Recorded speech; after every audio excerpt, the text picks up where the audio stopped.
Come back home to Africa. The planet can golden rain. Greetings, greetings, welcome, peace and blessings, joy and prosperity. Welcome, come on in, welcome. Pull up a chair, pull up a seat. Join me, I'm using new technology, I'm on a new platform. You can now share me on Blog Talk Radio, YouTube Live, Facebook, Twitter, Periscope, Instagram. Greetings, greetings.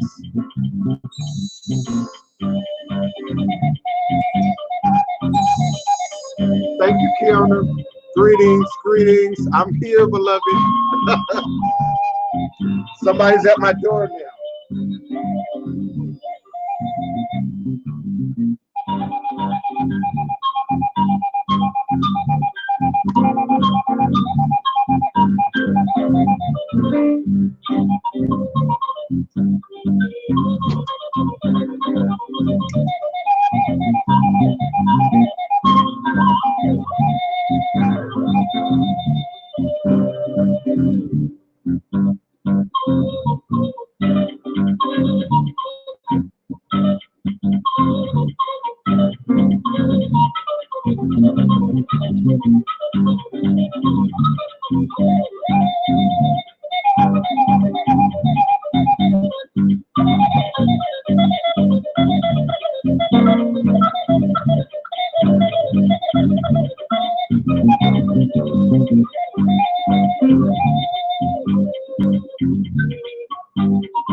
Come back home to Africa.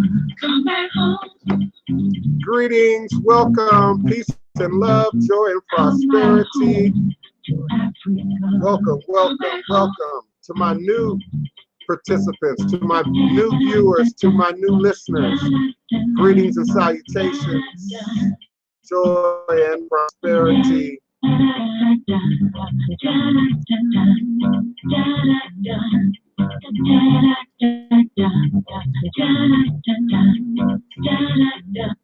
Divine, all blessed, peace and love, joy and prosperity. It's a new day. It's a new day. It's a new season. It's a new day. Welcome. If this is your first, welcome, welcome, welcome.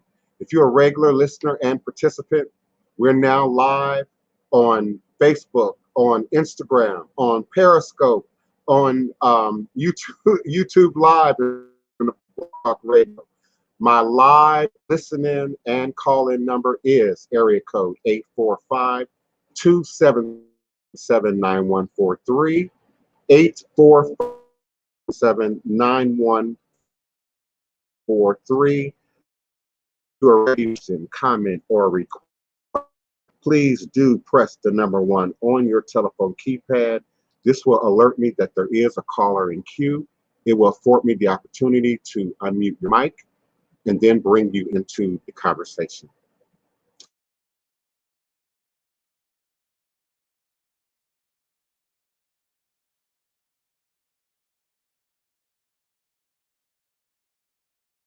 Leisure and convenience on both YouTube Live and Blog Talk Radio, and quite possibly several other social media outlets at this time. Facebook, Instagram, my Periscope account, and eventually I'm going to get permissions to broadcast using my LinkedIn account.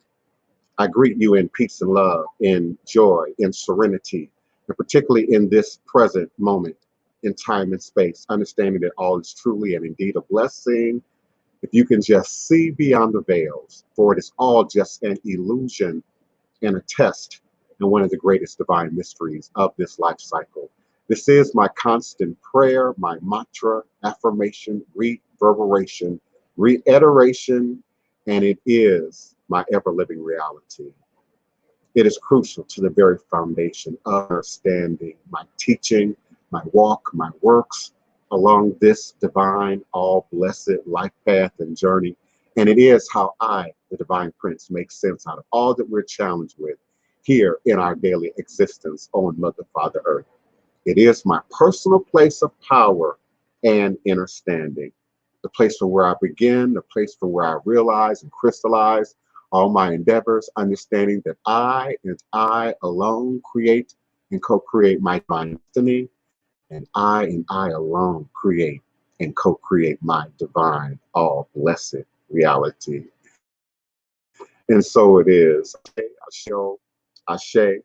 Today is Thursday, April 23rd, 2020, and I am emanating and vibrating with you and for you live, virtually, verbally, cosmically, quantum, universally, from this working temple of the House of the Divine Prince. Thai Potions, Hoodoo Central, in this beautiful, most enchanted and legendary city in America, New Orleans, Louisiana, the land of my ancestors and those who came before me along this hoodoo, voodoo, obey a life path and journey, passing down great obvious, along with the knowledge of the healing, life-giving herbs, roots, plants, rituals, spirits, minerals. Please do continue to join me here at high noon U.S. Central Standard Time on blogtalkradio.com/the-divine-prince. And you can also visit me at YouTube Live, youtube.com/Voodoo Thai, V like Victor, O-O, D like David, O-O-T-Y-E. As I stated, I'm using a new platform, a new system, a new way of reaching out to you today. So I appreciate and invite your feedback, particularly on sound quality, audio, visual quality. Right now, everything is frozen. I can't even gain access to my screen right now, so I can't see you. I know Kiona, my moderator, is in the chat, but I but I can't access you. I can't access you right now. I mean, I literally can't see my browser right now at all. My script, while I was reading that, everything froze up. So now I can't see or control my switchboard. And so please just bear with me. Give me a moment.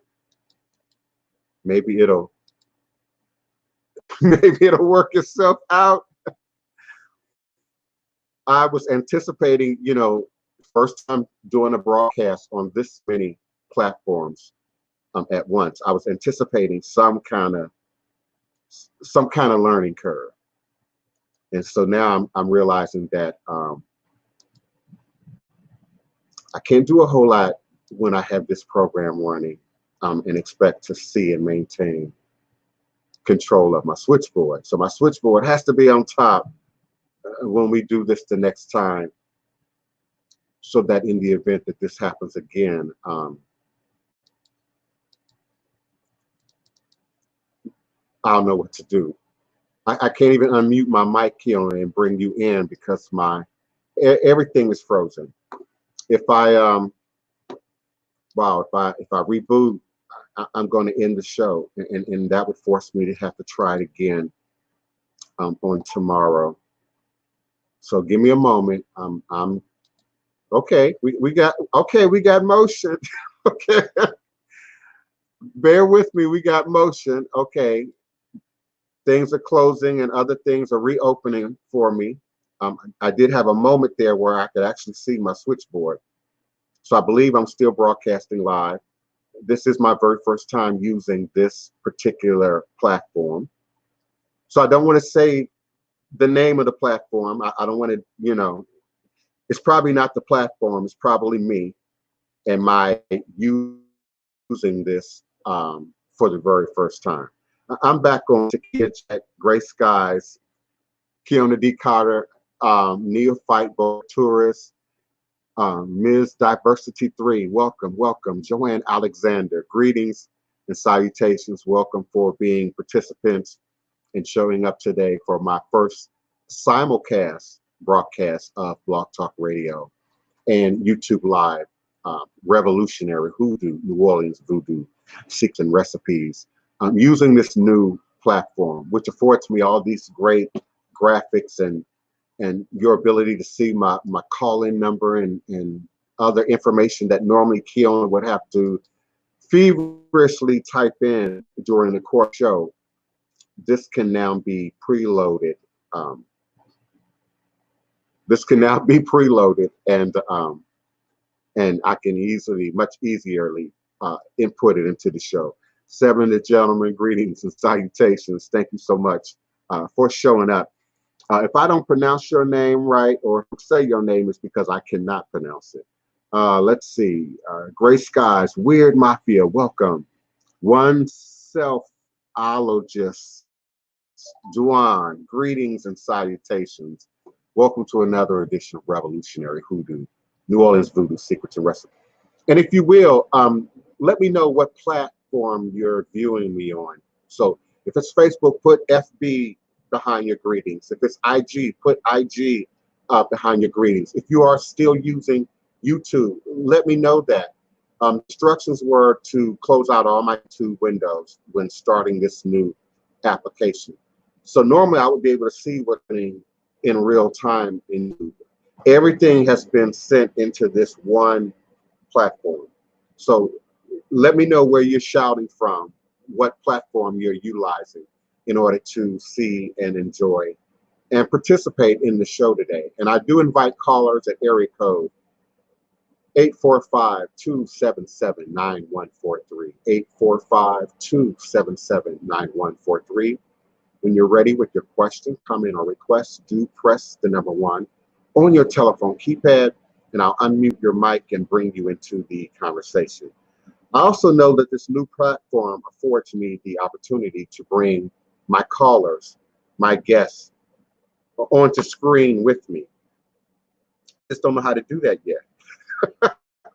I don't know if I need to invite you or if you need to invite yourself, or how exactly that works. And I don't want to catch anybody off guard, including you, Keona. So, okay, they got a timeout button, but I don't see how to add you to the screen so that you can be a part of the conversation. So Keona, if you can help me figure that out, I would appreciate it. I would like to be able to bring my co-hosts, my guest callers. I would like to add you, bring you aboard, if you will. Now I see a share screen button. So in all seasons, at all times, in all broadcasts, we first acknowledge our ancestors.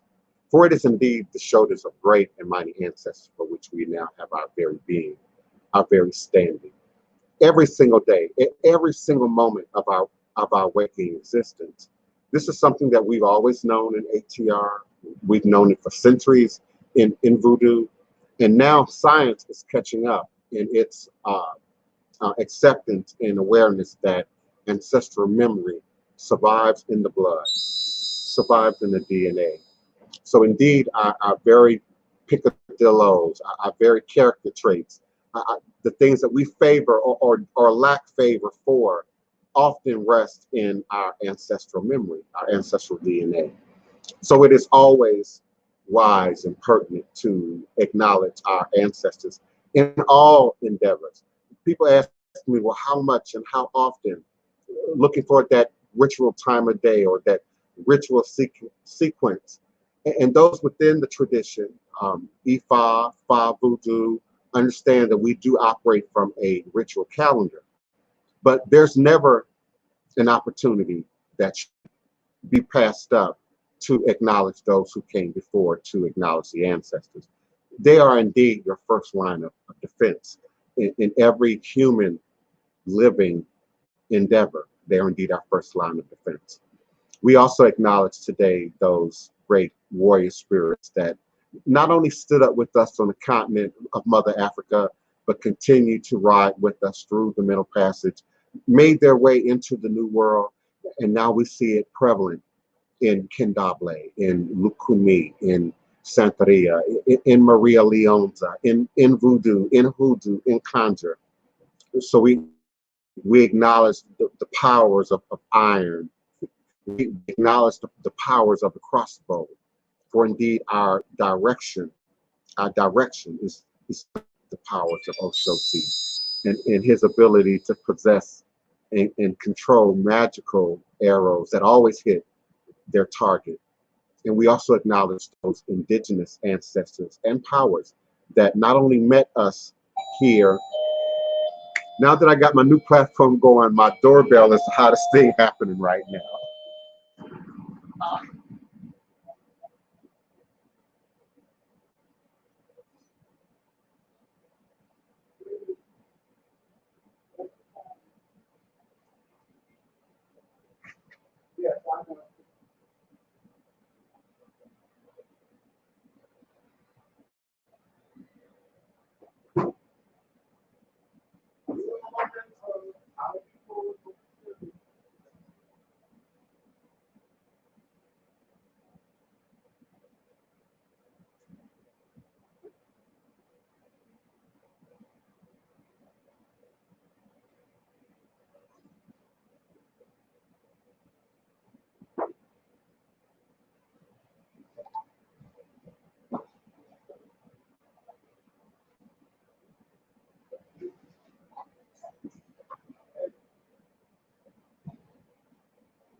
All right. Give me a moment, please. My regular viewers know that I got to bleach my hands now. Oh.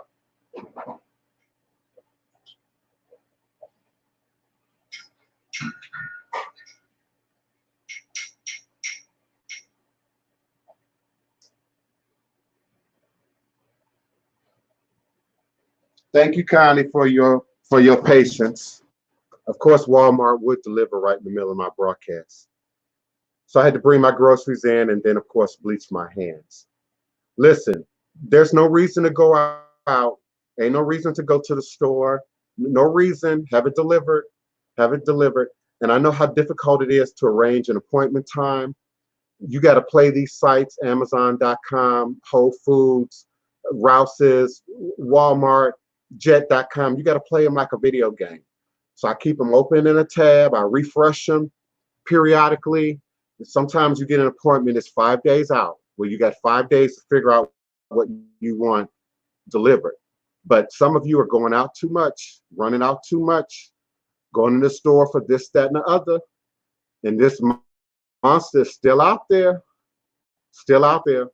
One of the powers that the warriors govern, and particularly Oshosi, Orele, Orisha Oko, is the power of herbs, the power of plant life. But remember now, in that, we talked about this on our last show, there's also those processes of breaking down and putrefaction and the forming of new chemical compounds that's also involved in that. So that's why we acknowledge Omolu so strongly, and the deities that stand up in our airway, in our plant life, for their abilities to not only protect and bring prosperity and cleansing and help in the creation and recreation of spirit, but also for our physical well-being. There's more to this magic than just the magic, than just the ritual. We indeed respect nature. There's no voodoo without nature. There's no voodoo without nature.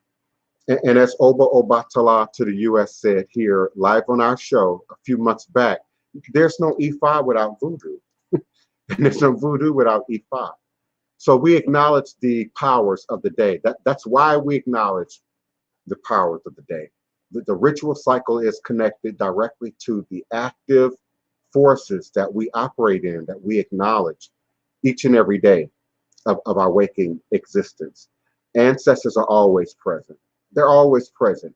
Ancestors require no real initiation. Ancestors require understanding, but they require no real initiation because we all have ancestors. But those coming into the traditions learn how to acknowledge those ancestors according to the tradition. And so therefore there's instruction there. But we all had the opportunity to call on Big Mama, Big Papa, those who came before to stand up for us. Ashe, Asheo. Greetings to everyone who's with me. I see I have questions in the chat. Keona is one of my moderators. Please acknowledge and respect her. She helps me to keep order in the chat and helps me to locate my questions. And so I see my red question marks. I hope I'm answering these questions. I hope I'm answering these questions in order. Neophyte Bokur, is that the first question? He's asking, how hard was it to finally share your practice with others? Oh, wow. Not only how hard was it, it's still a challenge. It's still a challenge. You've heard me talk on previous shows, or maybe you didn't, about the prejudice and bigotry that people feel rightly justified in when it comes to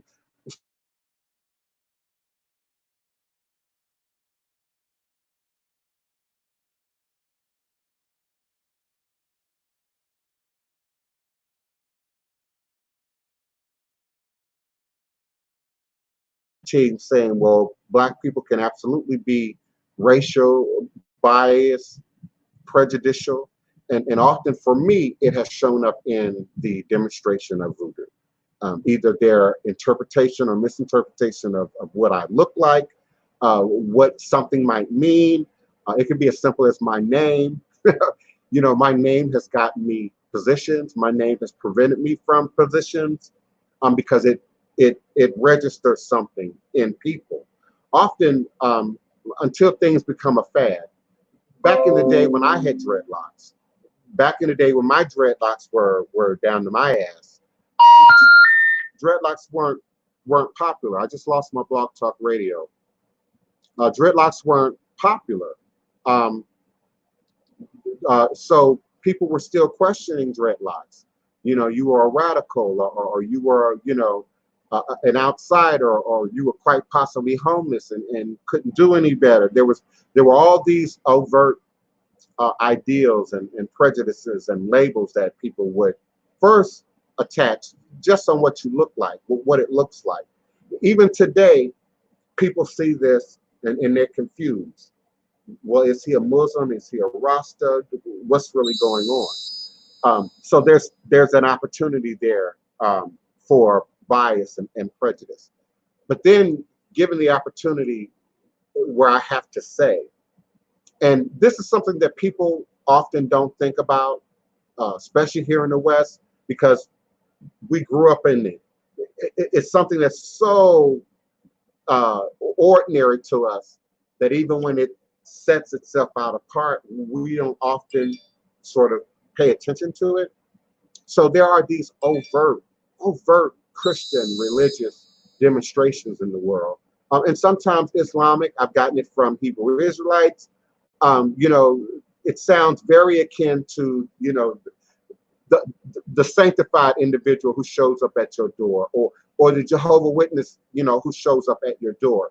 But then there's this level of condemnation and judgment. And when that's in the power in the hands of someone who could block your application, prevent you from getting access to a resource, prevent you from growing, it indeed rises to the level of prejudice and bigotry and bias, and in some cases, yes, indeed, racism. Even Black people still think there's such thing as being too Black or too nappy or too African. And so it shows up in a particularly egregious way when it comes to religion. What? You mean you don't serve Christ? What? You mean you don't go to church on Sunday? What? You know, and then I see it deteriorate from that moment of awareness on, again, from people who are supposed to be evolved, who's supposed to be spiritual. Religious don't always mean spiritual. It just means you adhere to the protocols, you follow a set of rules, and you do so consistently. But it doesn't speak at all to consciousness, awareness. You know, you're actively being cognizant of what it is that you're serving, worshiping, acknowledging, and yes, in some cases, prophetizing or trying to then enforce on other people. I often go into news sources in other parts of the world. One, because some of you just don't trust American media, period. But two, because there's a whole world out there. And so you have something to compare news to, experience to. For instance, I wanted to know what the experience was with the coronavirus in other countries, particularly in Africa. So I seek out that news from their news.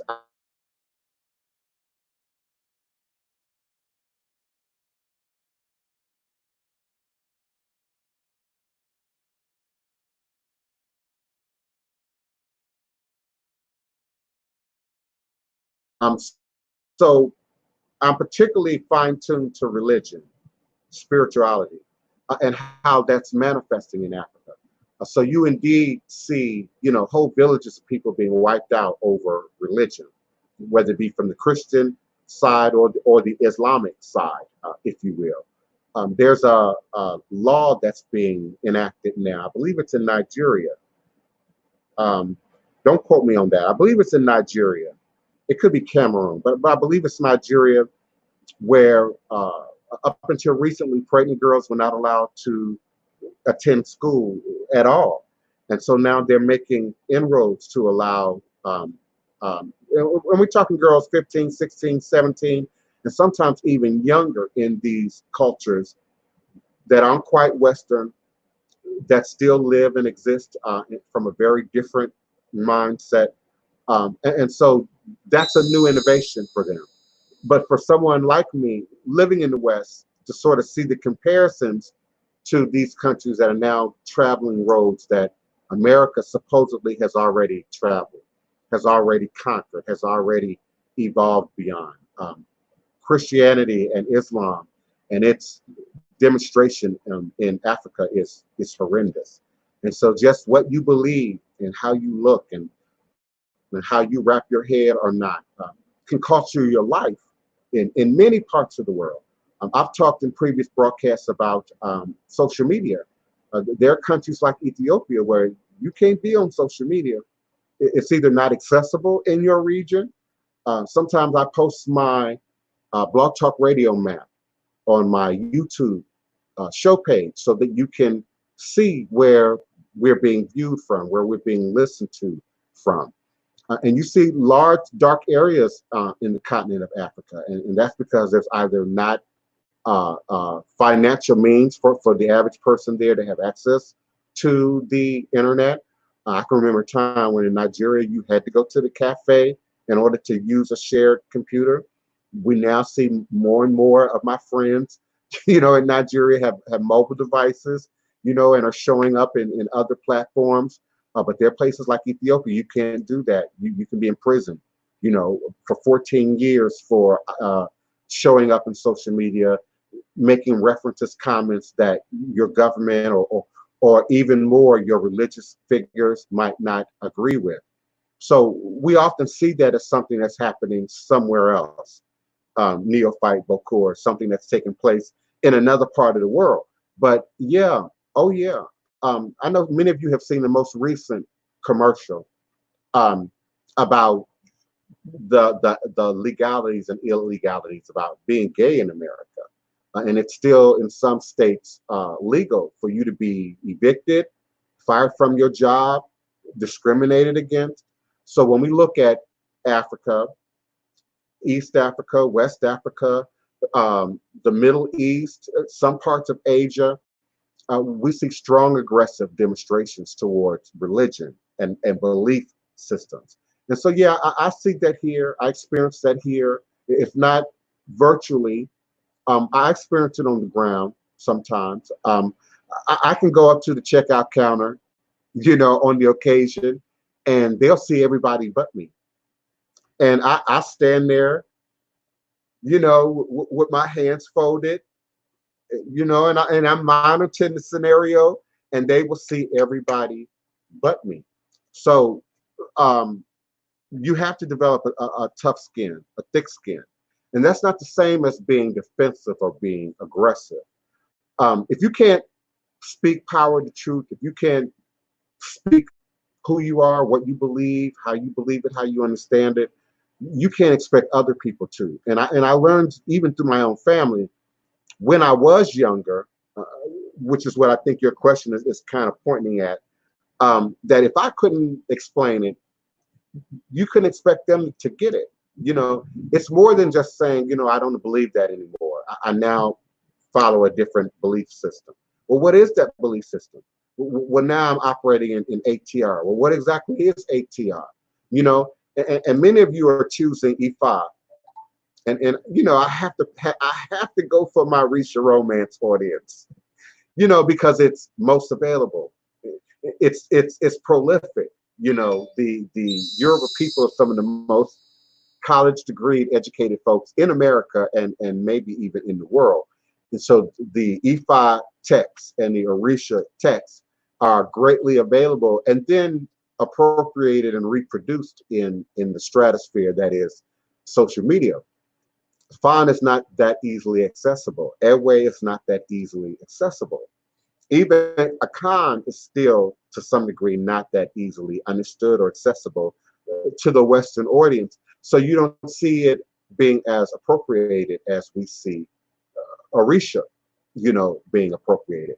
So I think it's important, going back to my opening acknowledgments, that we acknowledge those deities that exist in the ground upon those of us who are now arriving into this Western so-called New World by means of the Middle Passage.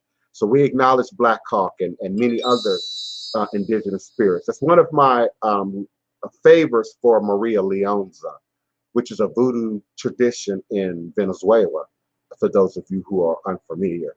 And it's based on a trinity. There's a sort of a Frida Oshun like figure, Creole-like figures, in some cases Eurocentric looking goddess-like figure.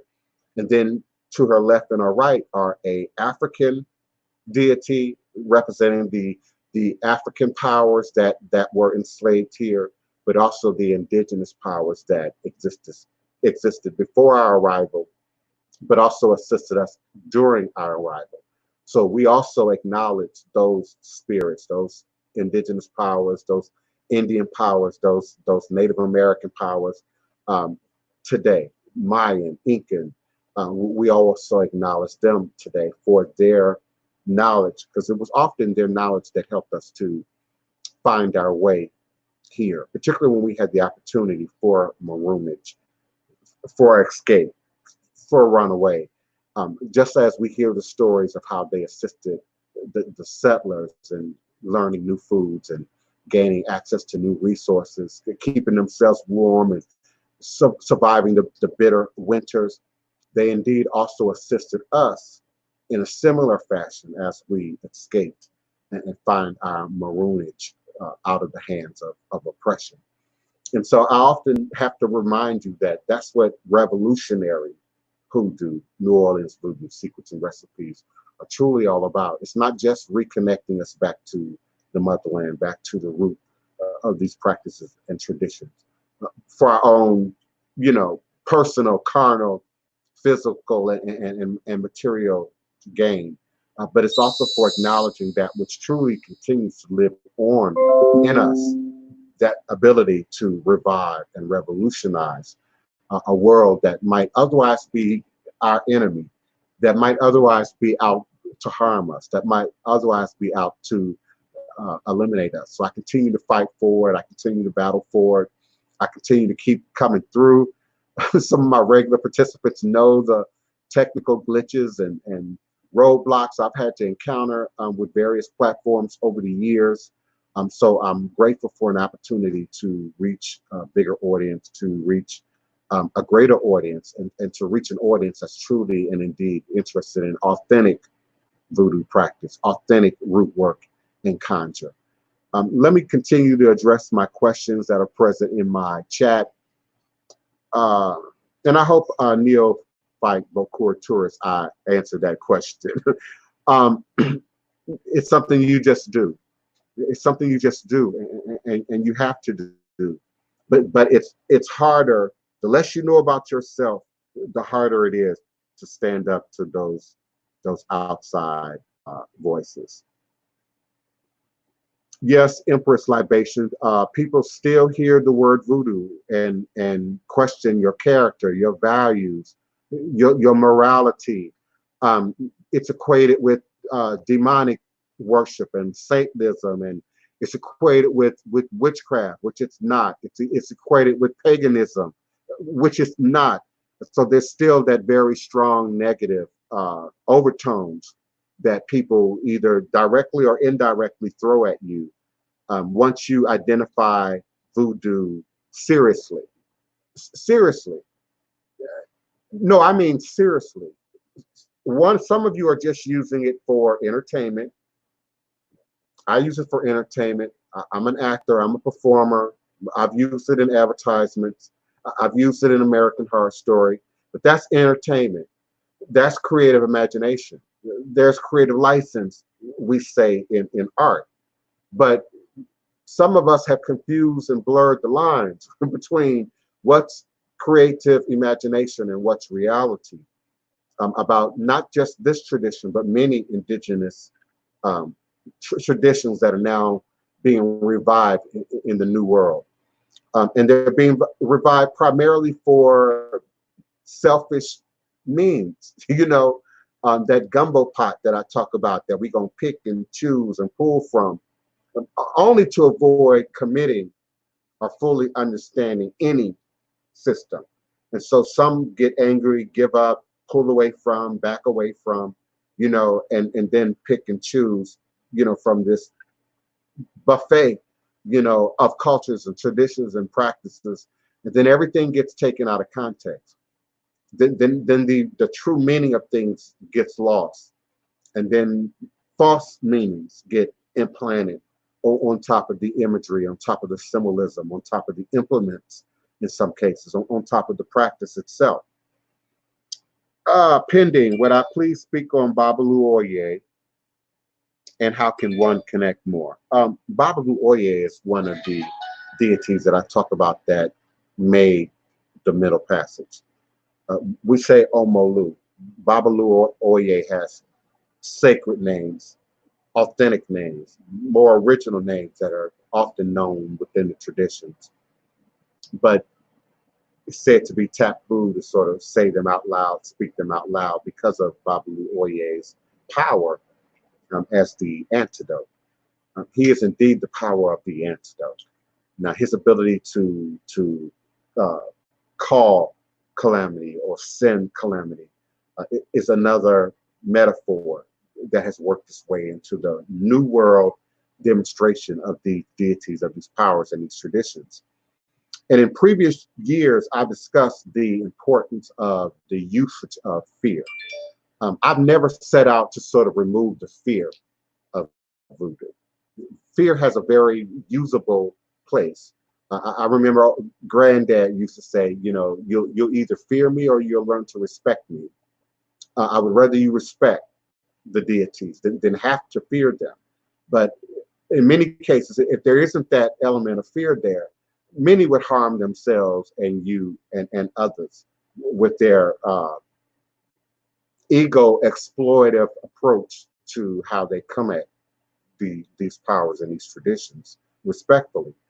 I know even in my study of Babalu Oye, um, many of these books and these documentations have been made by people outside our community. And I often see reference to sort of this rumored belief that the initiates within these traditions that we now call Babalu Oye. I understand Babalu Oye is a code word, a safe word for a sacred name, that they spread polio and spread smallpox by way of initiation into this practice and this tradition. And I've never seen any real evidence of that from the African who writes their own story, who documents their own history. I've not come across evidence of that, but it was a belief, a common belief once upon a time.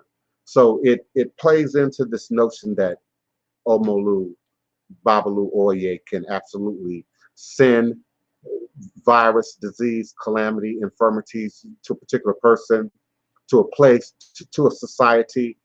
It also helps to feed that fear element that we find in many of the world dominating religions, that we must fear God in order to respect God, that we must fear the unknown in order to respect the unknown.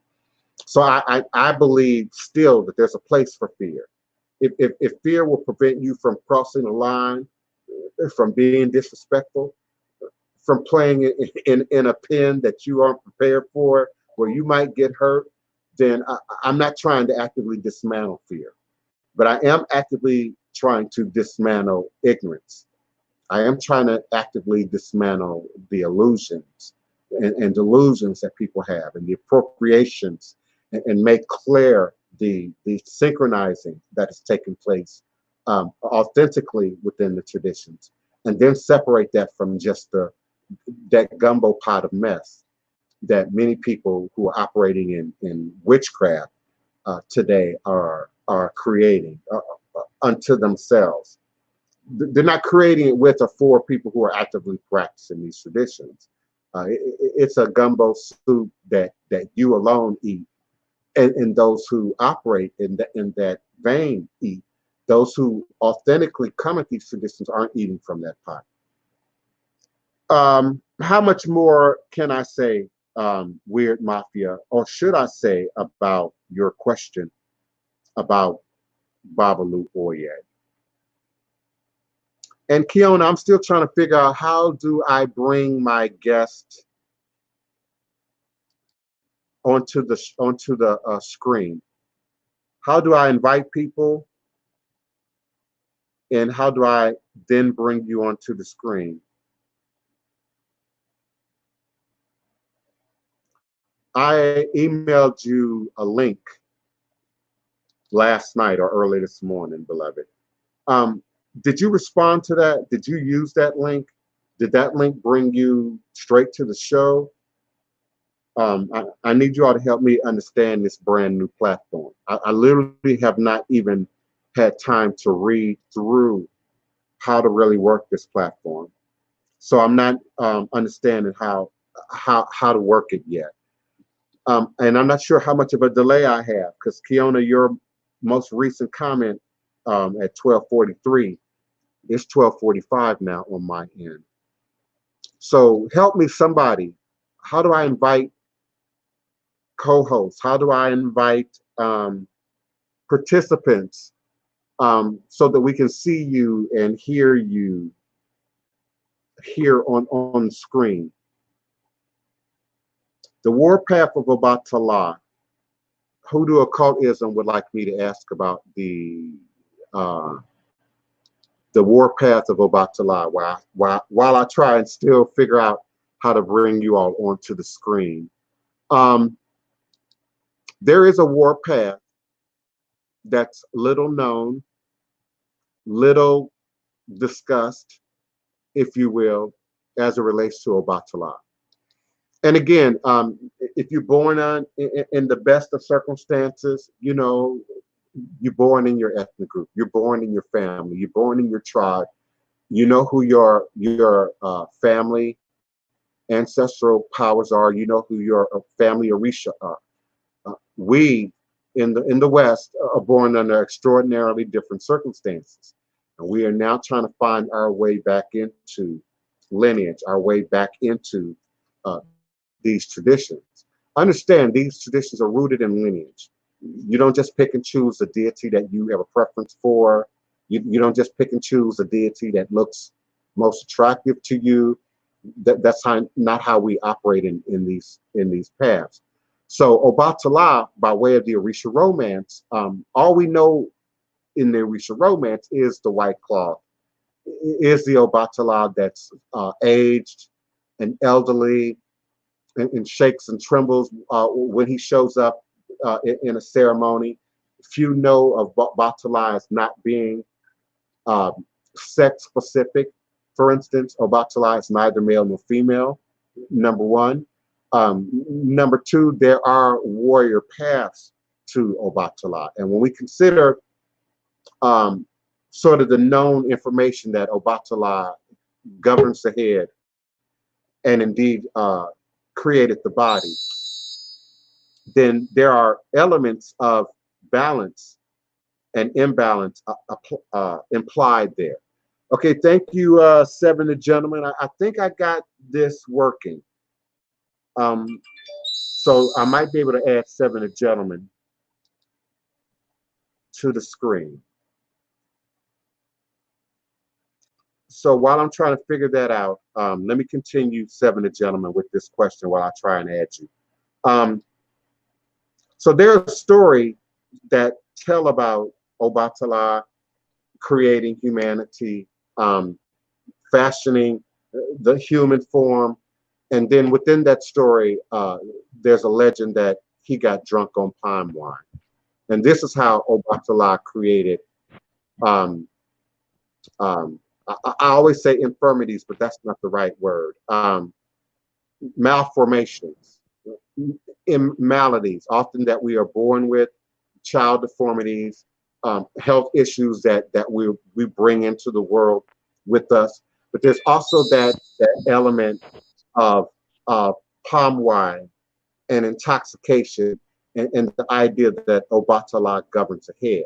So indeed, people who aren't operating healthy, in balance as it relates to the head. You were all right the first time. You didn't change your orientation on the screen. Now you sideways. So, I'm trying to get it oh, together. I'm sorry. and I said seven to gentlemen. Forgive me. This is the 11th hour, right? On screen, It's Kiana. Kiana. Okay, girlfriend. All these names now. Y'all confused. All these names and labels now. Yeah, you're good now. Now I can see you. And thank you. I needed somebody to do that so that I could figure out how to work this. So thank you so much, Kiona. Everyone, welcome. Introduce yourselves. This is what did I do? This is our beloved moderator, Kiona D. Carter. She helps us to maintain order and help me to see the questions and commentary in the chat. Um, I somehow turned on my ability for you all to come on screen. So I don't know how you did that, Kiona. You might want to tell us how you did. Did I invite you or did you add yourself? When you emailed me, it was a link, and so I just have to click the link and then proceed. It'll say continue with YouTube or continue with Google, or So I'm the sorry, only way, YouTube or Facebook. okay. So the only way for me to bring guest hosts and even our co-hosts onto the screen, they have to use that link. Yes. Okay, so I'm gonna put the link in the chat No, you and have to see email how it to. it can be put in the chat. It can only be emailed. Yes. So let's say if Seven, the gentleman, will email you right now, then you can reply with the link, and then he can join. Okay, I want somebody to test it. I want somebody in the chat to test it. So to try and copy and paste the link that I just put in the chat. If that doesn't work, then I'm going to have to, anyone who has a question, comment, um, You can then add you're the going comment to, at the bottom. you mean on the screen? Yes, you see where you see your information. You can put the comments there from all your Oh, platforms. Sorry, my son is okay, sleeping.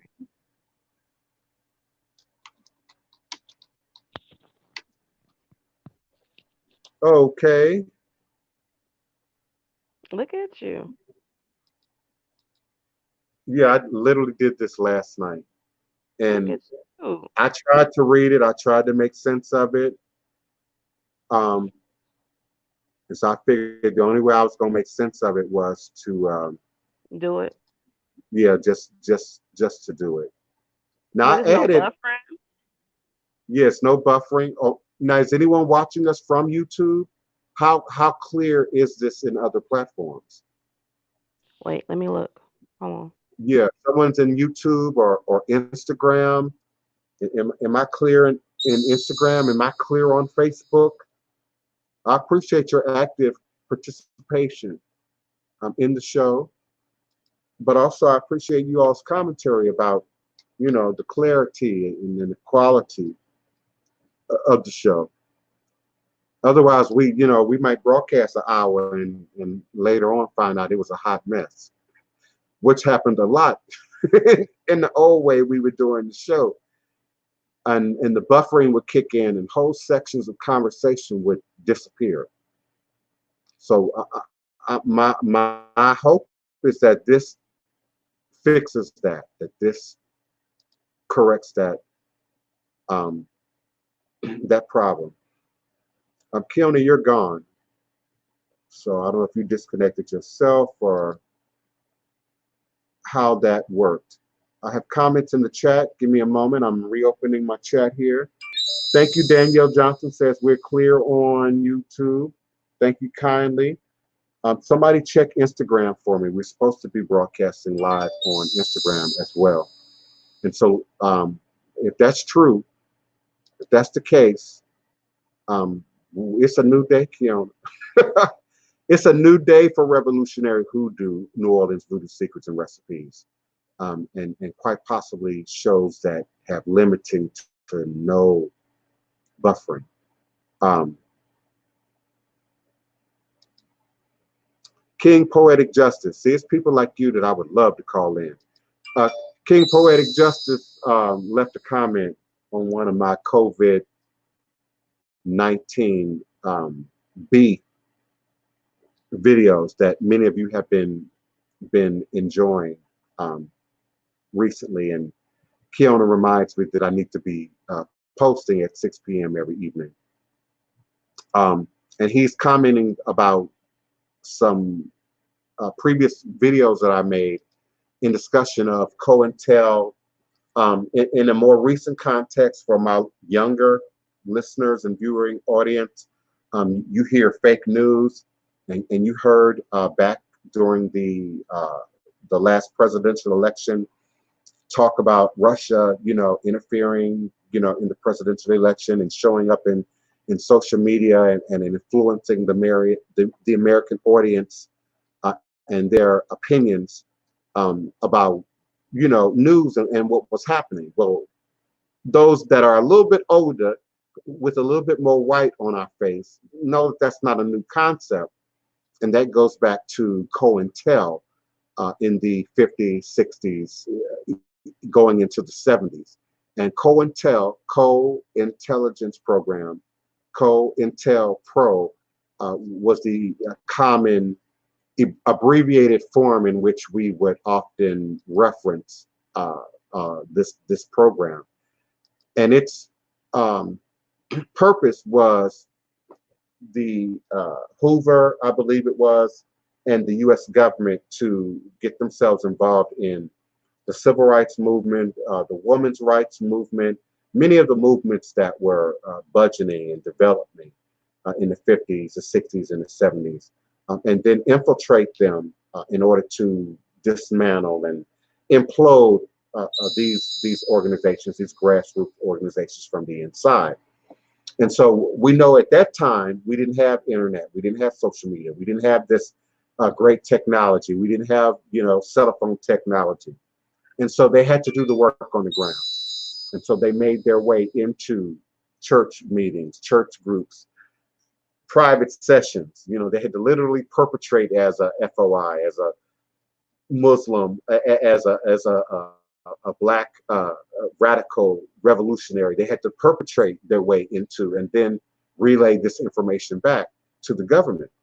So my theory has been and still maintains that there was never an ending to COINTEL. There was a beginning to an evolution in technology. And so COINTEL and COINTEL-like programs went quiet right around the same time that we were being introduced to MySpace and social media and the internet. I can remember a time when everybody didn't have a computer in their house.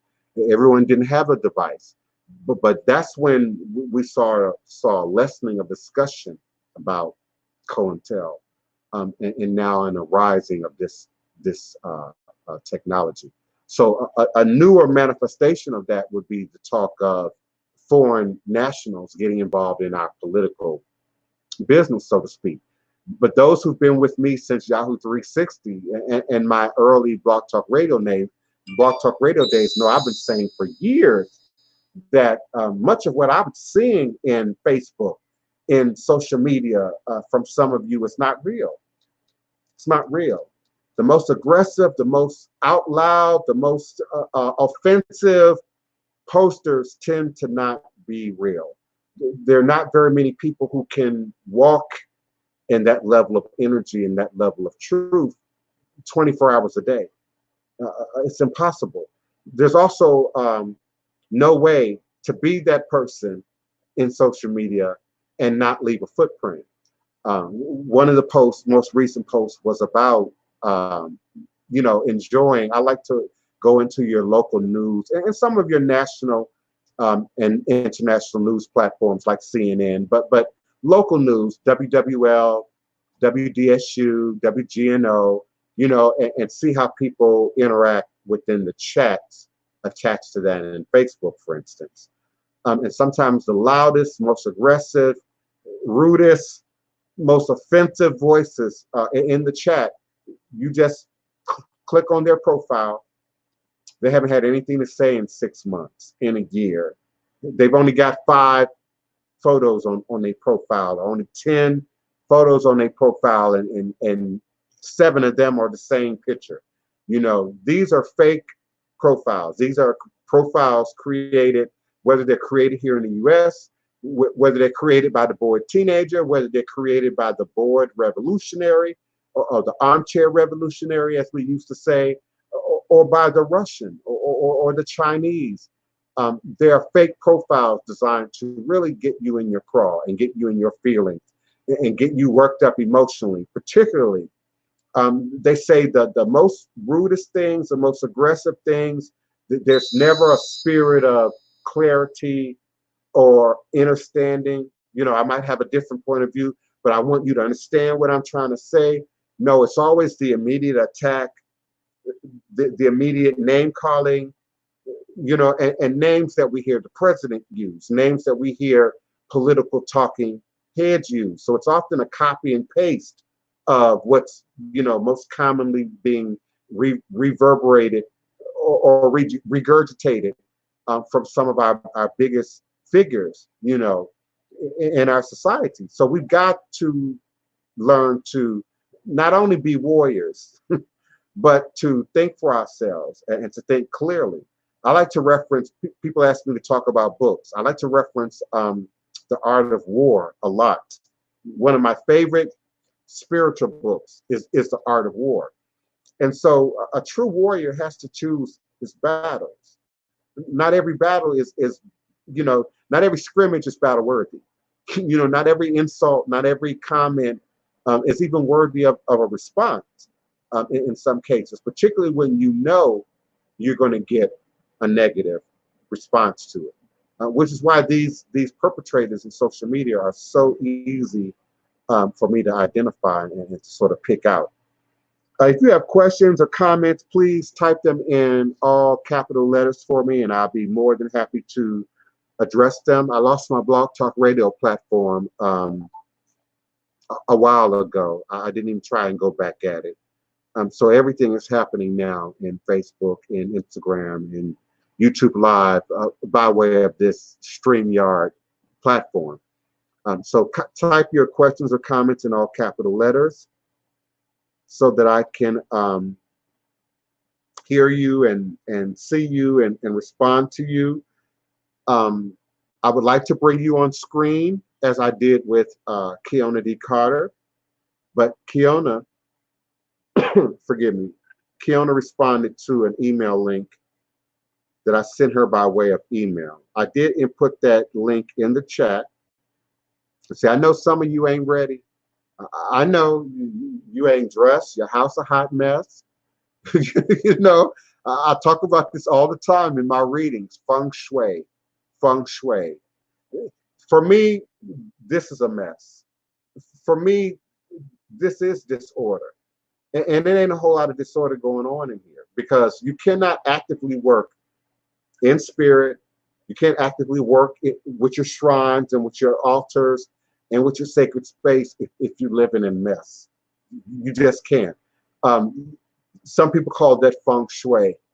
How much clutter you have, how much blockages of space and energy you have, the flow and movement of energy in your house and in your living environment and in your workspace and on your desk absolutely shows up in every other areas of your life. And it is a form of reading. I can indeed look at a photograph and tell by the organization or disorganization of energy present in the photograph or in the video to what state of order the rest of the house or the rest of the room might hold, might inhabit. So don't be scared because your house is a wreck or you ain't washed the crust out of your eyes. You see how Keona did it. She had the lights down low. Bob Marley said, turn your light down low. And then we won't be able to see as clearly. Gary Skies, thank you so much for your question and your participation in the chat. I see you. I'm being asked to explain spiritual families and are they real? They are absolutely real. Absolutely real.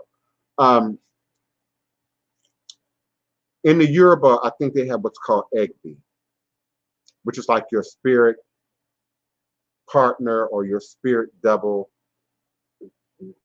or it may be your spirit family. It may be more appropriately your spirit family. But there's this idea that we come from the same place in the creations. You hear me say, I and I are root, I and I are God. If he's God, so am I. Then we had to come from the heavens at some point before we get here. Even if as a Christian, a believer in that magical book, you buy into he breathed his life, his spirit into the clay and created humanity, then indeed divinity exists within this clay vessel, this biological carbon organism, you know, of a host that we live within, of a house that we live within. So we indeed come from a higher place, a higher vibration, a higher level of existence. And we all don't necessarily travel the same road getting here or pass through the same gates, you know, along our journey here. But we all originate from the same place. I remember back when I was younger, and still trying to find my way in the world, a young teenage runaway and beginning to come into my 20s. And I met this prophet named Baha'u'llah. And Kermit, wherever you be, Kermit Ellis, wherever you are, I'm desperately trying to find your footprint. And he is the one who really introduced me to crystals and spirit and all of this sort of spirit and occultism and religion and other stuff that we talk about outside the immediate confines of ATR. He was a Muslim. He was a Sufi Muslim, with a former Christian background. So we could discuss the Bible, we could discuss the Quran, we could discuss the Hadith, we could discuss the Vedas and other world books while mentoring each other, and primarily he mentoring me to a higher level of understanding. And so he brought me that level of understanding, that clarity, that many of the things that I thought I knew, you know, that was showing up in here were now being demonstrated, being projected outward for me. There's a scripture that says that where two or more gathered in my name, I shall be in the mix of them. So just our being together, often real magical things would happen, real strange and unusual things would happen. I lost my question. I'm trying to go back to it on the chat, and I can't find it anymore. We're talking about spirit families. Yes. So he was the first person in my life that talked about us being from somewhere else, being from a shared place in the heavens. The magical books talks about in my father's house there are many mansions, and Baha'u'llah made that make sense to me, that we were from these different realms of heaven, these different realms in the spirit realm. Indeed, if angels come from somewhere, if God comes from somewhere, if the devil comes from somewhere, if Satan and Lucifer come from somewhere, then our soul would have to originate somewhere.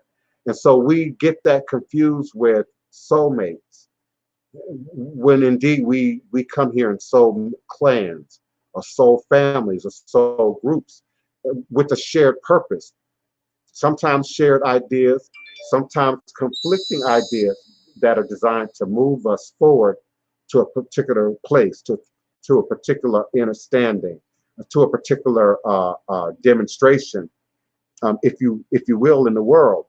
So there indeed are these soul groups, these soul families, these spirit families that move together, that travel together. We all encounter people along our journey who we seem to just instinctively, intuitively connect with. You know, you get me, I get you, without very little words, without very little, outward demonstration.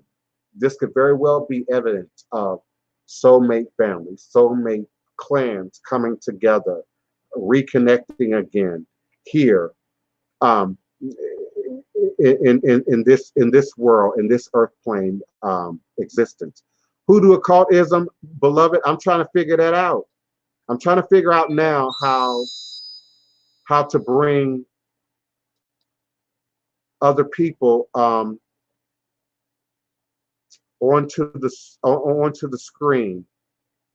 I put a link in the chat, but Keona told me that that link is probably not going to work in the chat. I tried to add it on the screen as a banner, just like I just did your question, and it didn't work for me. So give me a moment. I'm gonna try again, because I really would love to bring someone else on, other people on,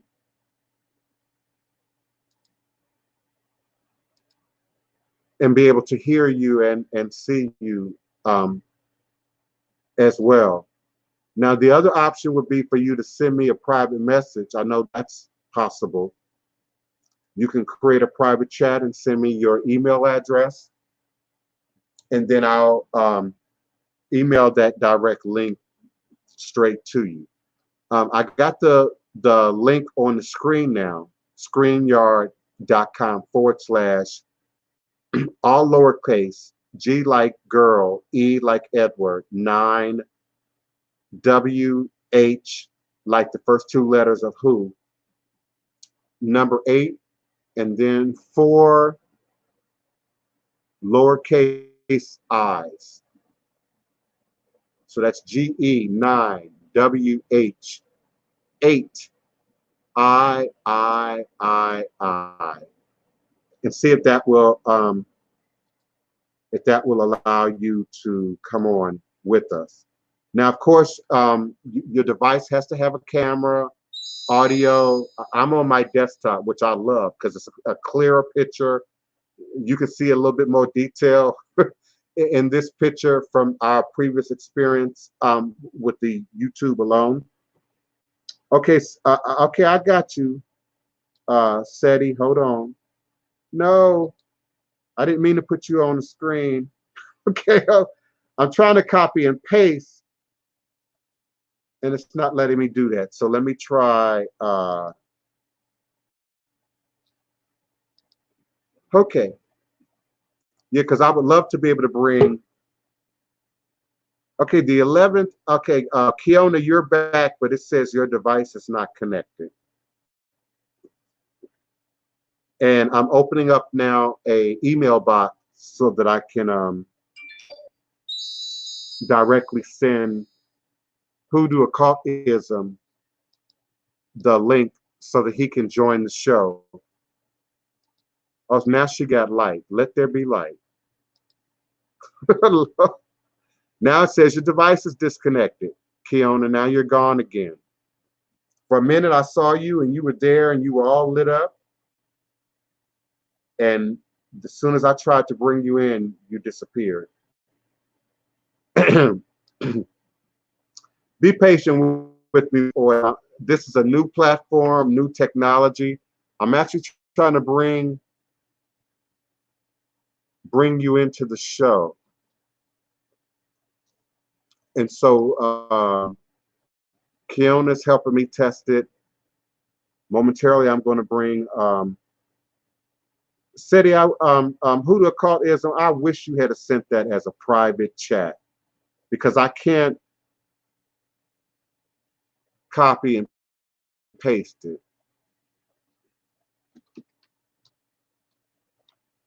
But I think I got it.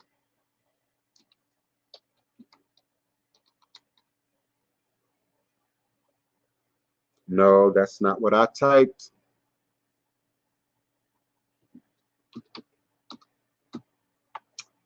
Okay, let's see. So I just sent the email. So let's see if that works. Let's see if that works. Kiona, you're gone. You were on my screen for a minute, and now it's now you're not here. Thank you, Keisha Smith. I appreciate the new technology as well. I would like it a little better if y'all would use it. If y'all would actually use it. I'm trying to get you all on the screen and bring you all into the conversation so that I'm not just talking and reading your questions and comments out loud. Okay, Kiona, you're back. I'm about to try and add you. There we are. Greetings, beloved. Yes, we look lovely. We all in the light. Yes. Yes, the queen is with us. Thank you. So let me ask you again, beloved. So I have to email them the link? No, It's not going to work. In the chat, and it'll connect them. Okay, so Hoodoo Occultism, click on the link that I entered in the chat. I'll input it again. It's StreamYard.com/GE9WH8 I, and all your letters are lowercase. There is a little bit of a delay, Kiona, but not much. But I have noticed just a little bit of a delay. Can you hear me? Are you with me? I can hear you just fine. Okay, so now that we can see you, you just looking at me. Um, sorry, I'm trying to get it on my laptop. That's why you keep seeing me look down. Okay, you good.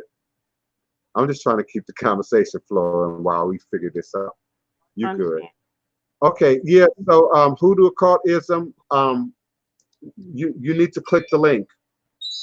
Yeah, Wherever there you're viewing there he from. is. Anytime you hear that sound, that's someone trying to come through on the. No, that's actually my cell phone. Oh, So let me put my phone on mute. That's my cell phone. Yeah, I am supposed to hear a chime when someone is ready to come on. But what you just heard was my cell phone. Yeah, the link for you to come on with your questions or comments is in the chat. Hoodoo occultism. I know you're on the road. I don't know what device you're trying to sort of use. And if your camera, and whatnot, is not right on your phone, that might prevent you from coming in. We don't have an active phone line right now. I lost my Blog Talk Radio earlier in the broadcast. So hopefully on tomorrow, I'll be able to add Blog Talk Radio to this fine mix of technology and see how that aids us in the show. Hoodoo occultism is with us. Okay, so he's the first person to use a photograph, Kiona, and not a live video stream. But that works fine. That lets people know that you don't have to be, painted up and pretty like me and Kiona to be on camera. You can also throw up a picture and still be present. Now, Hoodoo occultism, I don't hear you. I'm not hearing you. So I see your face. You're on the screen with us, but we can't hear you at all. So you're muted or your mic is not active, but we see your image on the screen. Hold on. Okay, now I hear you. Now I hear you. You You can just hear me? unmuted your. Yeah, I can hear You you you, now. Welcome. you can see me on the camera or you can't yet. No, we just see your picture with your hand over your face. Oh, okay. I don't know how to work the I don't know how to work the camera like that. It's still I don't have an app for it, so I guess I have to download the app or something. Okay. And Yeah. where are you? And where are you listening to the show from? YouTube or on StreamYard? I'm on StreamYard. Okay. Okay. If Mm-hmm. anybody is using anything other than StreamYard, let me know so that we have some idea what your experience is like. I did pull up IG, for instance, in a separate tab, but I was already warned by the instructions that your live stream will not show up on your own Instagram profile. So I haven't figured out what that means yet. Where am I streaming on Instagram, and to whose profile is it attached to? To StreamYard? I'm still trying to figure that out. I also know that I can be used and you can participate from Facebook. But on my page, on my Facebook page, it's showing the broadcast has expired. So again, I need feedback from people who are using. so Instagram broadcast is only good for 1 hour. Then you have to start it over.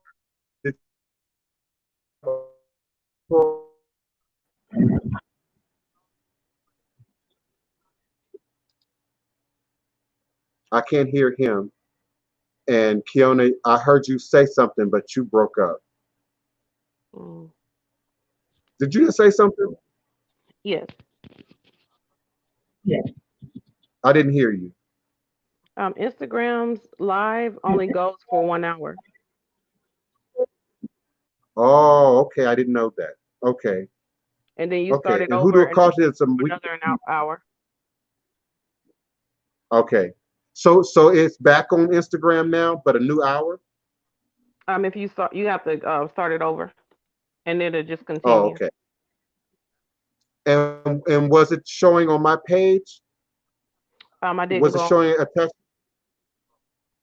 So you can't tell really where it was attached? I Because the can't. I instructions, delete the stream. yeah, the instructions said that it was not going to be on my page, which didn't make sense to me. Which didn't make sense to me. So I'm still trying to figure that out. So Hutu occultism, we didn't hear your question or your comment.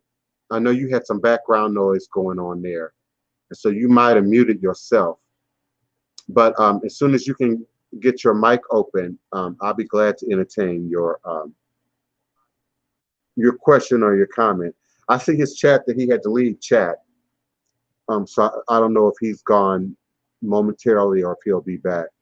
Please, participants, type your questions, comments, requests in all capital letters in the chat room. That makes it easier for Keon and I to sort of see and respond to you.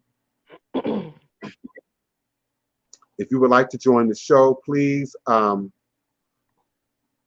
the link that I shared, the SteamYard.com link in the chat, and that will help me to bring you back into the broadcast.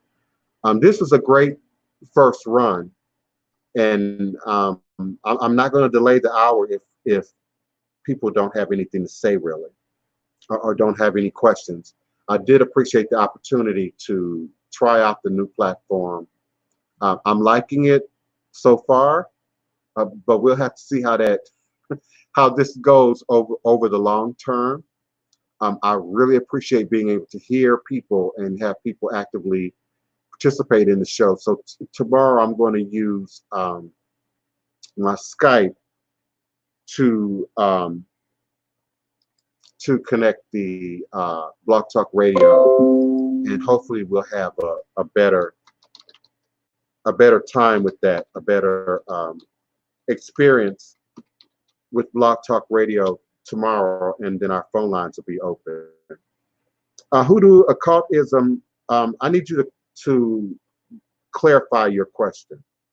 Are men being punished by Oshun? I need you to be more specific about that. What do you mean by that? And who says or how is it being determined that Oshun might be punishing men? I'm not following that. I do want to say before I get your feedback that, you know, sort of what I suggested earlier in the show. Our understanding of what things are, how things are done as it relates to Orisha, particularly here in the U.S., is very different from the realities of how Orisha is done or gone about in West Africa. So the notion that Oshun is somehow just for women or just some great female deity, it's not true. No more than it would be true for Yemaya or for Mami Wata. There are loads of photographs, videos, imagery of men actively participating as priests and the like um, in these paths of Oshun and Mami Wata, paths that we traditionally associate as sort of female paths. No, I can't make an immediate correlation between your question, is Oshun punishing men in particular, and then your comment about men not being loving. Those two things don't necessarily jive together. I would think men aren't paying attention enough to deities like Oshun, like Urzuli Frida, like Dantur, like Yemaya, like Mami Wata. And again, um, I see it as a response to the culture that we exist in, the world that men are um, enculturated in, indoctrinated in, brought up in.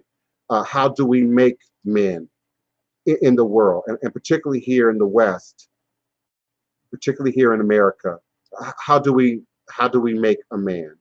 How often do we say men don't cry, men don't show emotion? Um, how often do we teach the same set of skills, for instance, that we often gift women and young girls for outlets, for communication, for um, giving, if you will, of themselves in that way? How often is that even made available to men in the present society? So no, I can't say that. I'm having trouble getting Instagram back on, Kiona. So that might be a learning point, that once I lose Instagram in the course of a show, getting it back won't be easy. So, and I'm scared that if I delete it as a destination, that I might also delete the show that we're broadcasting right now. So I'm still talking and trying to work it out, but right now it's not happening the way I need it to. So no, I wouldn't say that Oshun is necessarily punishing men any more than any other female deity or spirit might. Um, but all powers, all forces, including our ancestors, make sure we're aware when we're not operating in balance, when we're not operating in truth, when we're not doing our homework at any point in our journey. And that can then show up as problems that manifest for men in other ways, in the relationship, in your relationship with your young daughters, and how you're growing them up. But even in your relationship with your young sons, they're still watching you role model masculinity and manhood, and humanity, um, to them in relation to how you address and interact with women. And so they then mirror dad's behavior. They then mirror um, the guys in the neighborhood's behavior, or the guys they see on TV's behavior when that male figure is not present in the home. And we often hear, a boy needs a masculine figure. A boy needs a strong male role model. A boy needs, their daddy around. And it's always that stereotypical masculine meaning that's sort of implied to it. It's rare that you hear it gone into further detail about men's ability to connect in spirit, to be emotional, to be nurturing, to be able to take care of the house and take care of the children, without it being some show of outward demonstration of masculinity, as opposed to an outward demonstration of humanity, or fatherhood, even in some cases. I'm kind of all over the all over the table right now. Still trying to learn this new system. Word Mafia. Okay, your question came in at 1:30. Okay, I see it now. The best way to connect with Babalu Oye is through um, symbolism that we typically associate with the Christ, and particularly the Christ in his more injured states. We also associate that with Saint Lazarus, but in the particularly we're talking about statuary, iconic photograph and artwork. It's typically sort of the crucified Savior, or the indigent or disabled or handicapped elder. There's typically crutches or canes symbolized with Omalu in our modern world context. In an old world context, he was often sheathed by grass. Just as it's taboo to say the name out loud, it's also taboo to look upon him. So Babalu Oye is often sheathed in grass, sheathed in the skirt layers, so that you really don't see him or make real physical contact with him. So when we do see a human representation of Babalu Oye, as you see on my Instagram Divine Prince Tiameka, you see a Christ or Saint Lazarus on crutches or crucified, pierced, injured, bruised. Some of you know the magical book well and can quote the scripture, and it talks about him taking on all infirmities upon himself, taking on all disease upon himself. And so this is for us on Molu. This is for us the spirit of Babalu Oye. And so we feed Babalu Oye almost anything really. In terms of deity and power and Orisha, Babalu Oye is not particularly picky. Water, coffee, milk, popcorn, nuts, peanuts, some of the most basic survival foods, root vegetables are very accessible and easy to entertain Babalu Oye. We often give Babalu Oye more, much like Sajidi, as a response to an answered prayer, as a response to a show of power, a show of Babalu Oye showing up as the antidote. So when we do see large caches of crutches, of canes, of medical devices, they represent the healing powers, sort of the testimony, the witness, if you will, to Babalu Oye or Molu. But just in terms of a shrine or a sacred space, it's not very particular, not very picky. We typically set him in the general area of Legba and Eshu. He's considered in some traditions a path, a road to Eshu or road to Legba. So they have some unifying symbolisms and unifying characteristics and unifying ritual practice. Light, candles, fire, all these things are helpful when working with Babalu Oye. And my Florida waters and my commercial wash products, I typically keep them there as well. Even my anointing oils, I keep them as well with Babalu Oye. How does one get past what? Chrislyn Martin. I'm not seeing the first part of that question. I'm seeing that response. How does one get past? But I'm not seeing how does one get past what, beloved? I'm not seeing the first part of that question. Help me out, Keone, if you can.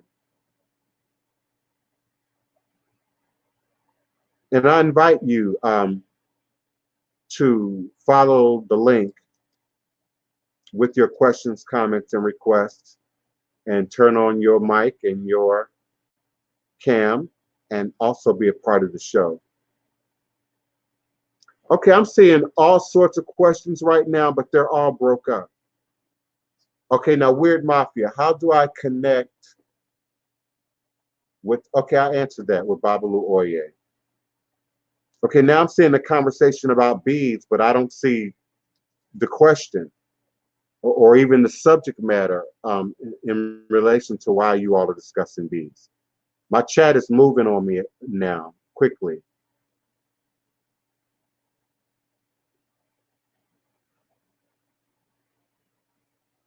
Yeah, Keisha Smith, I see the ongoing conversation, but either I'm missing parts of it or I see Gray Skies is asking about reincarnation, and then Keisha Smith is responding to hoodoo occultism. But I don't see the original questions at all. Reincarnation is very real. We don't often hear it talked about in the same language um, globally because it's not described in the same language globally. It's not presented with the same level of understanding globally, in terms of the Mayan, the Inca, the Egyptian, the Nubian, the Zulu. They all have a very different creation story. And often that's where we begin to see the first footprints of a belief or an understanding of reincarnation and what that is.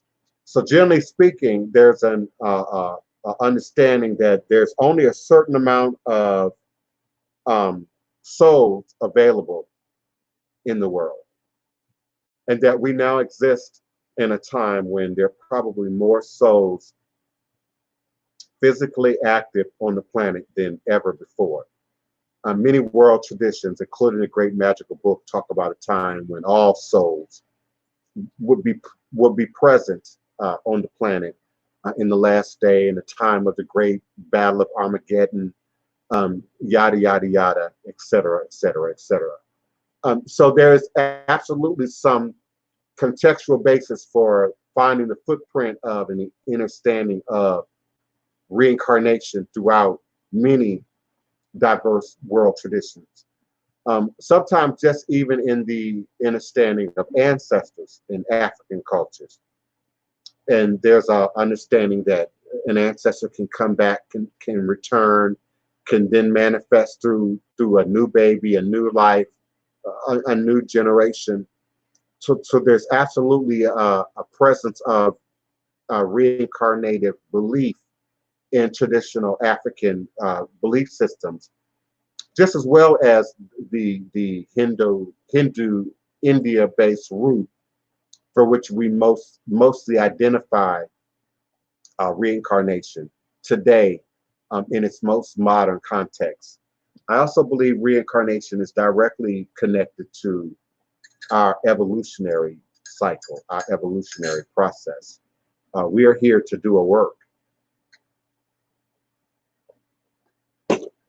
We are here to fulfill a purpose, and not just a personal one or a selfish one, or one that's just about me, myself, and I, and my household, and my family, and my land, and my property, but something that ultimately affects the universe, if you will, not just Mother, Father, Earth, but the universe. And so when we don't address our work, we negate our work. Our work is interrupted. Murder, sickness, disease, illness. Now understand, God knows even before we come in, that the calamity is coming, that sudden death and disease might be coming, that life might be cut short at any particular time space, time frame. So God knows that coming in. The soul is not always clear of that coming in, because our memories are sort of scrubbed clean coming into the next life. But the idea that we have choices, that there are opportunities for us to make choices along our journey that either assist us in pushing us ahead in meeting our goals, fulfilling our destiny, or limit us, put up roadblocks to, slow us down in terms of our access to. And so that too plays into how reincarnation manifests. I also think that there has been a reincarnative process with the planet, with nature, since the planet first showed up here in the middle of cosmic space. And so I think there have been times when there haven't been animals or humans on the globe, a time when, you know, it was just volcanoes and earthquakes and shifting landmass. I believe that there's a part of us that existed then. We talk about elements in previous shows, us manifesting animal nature, earth nature, fire nature, water nature, even within our own humanity. We are a recycling of earth and cosmic matter and materials.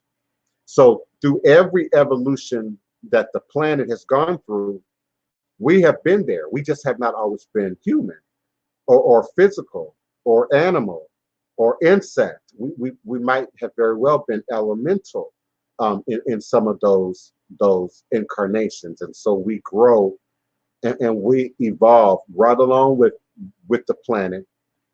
And everything is then recycled again, mixed up again, you know, to then be reborn anew in another place and time.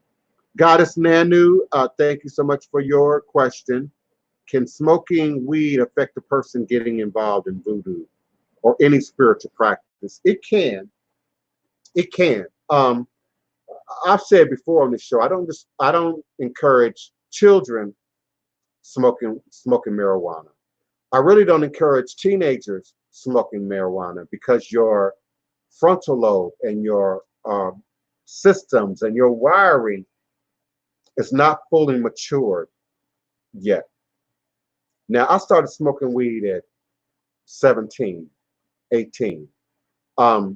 And I've also taken scientific tests. I've taken, you know, sometimes these companies or hospitals or institutions offer these paid surveys or paid research projects.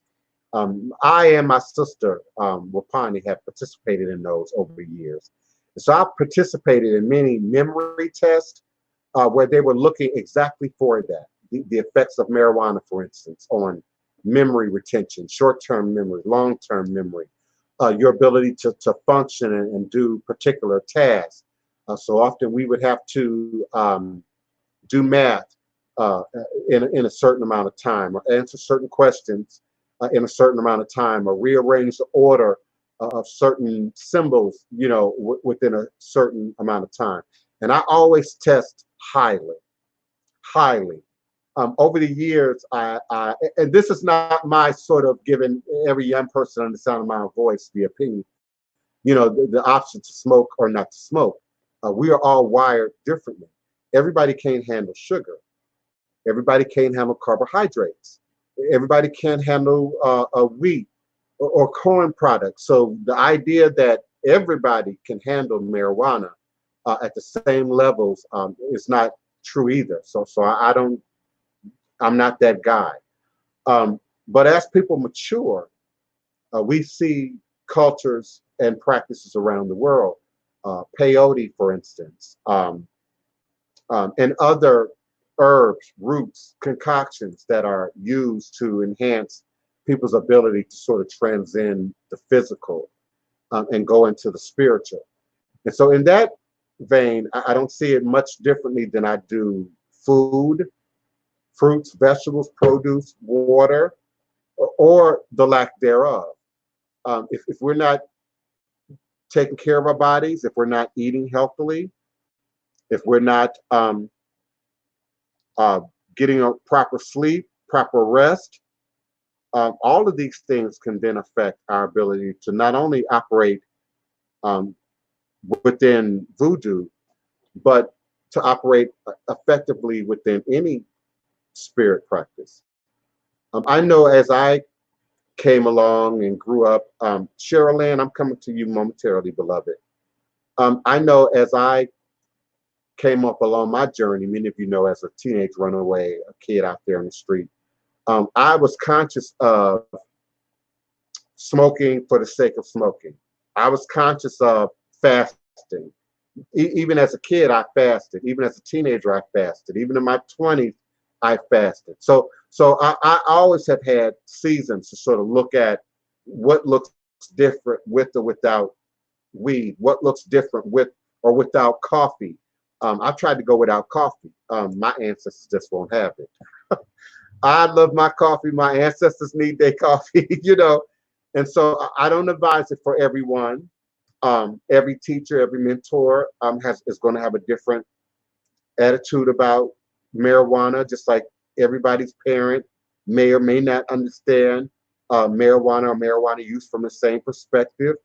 I know I personally had to walk some of my religious church-going folk through books, through documentaries, through education about marijuana, and they have a different opinion today about marijuana.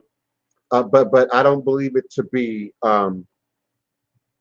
the end or beginning to voodoo or any spirit practice. No.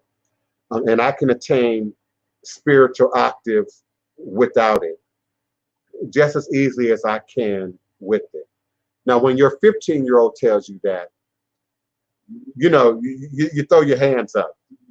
Boy, you don't know what you're capable of doing and not doing, you know, at 15. But, you know, if you're 30, 35, 40, 50, 60, 70, 80, and you're not abusing or overusing, I'm not about to tell you how to handle your marijuana. Greetings, Sherilyn Simon. You look muted on my end. So I don't know if I need to. Okay, so that lets me know that you've muted yourself. Okay, I got you. Okay. Greetings. Greetings and blessings. I'm hearing you talking to a previous conversation.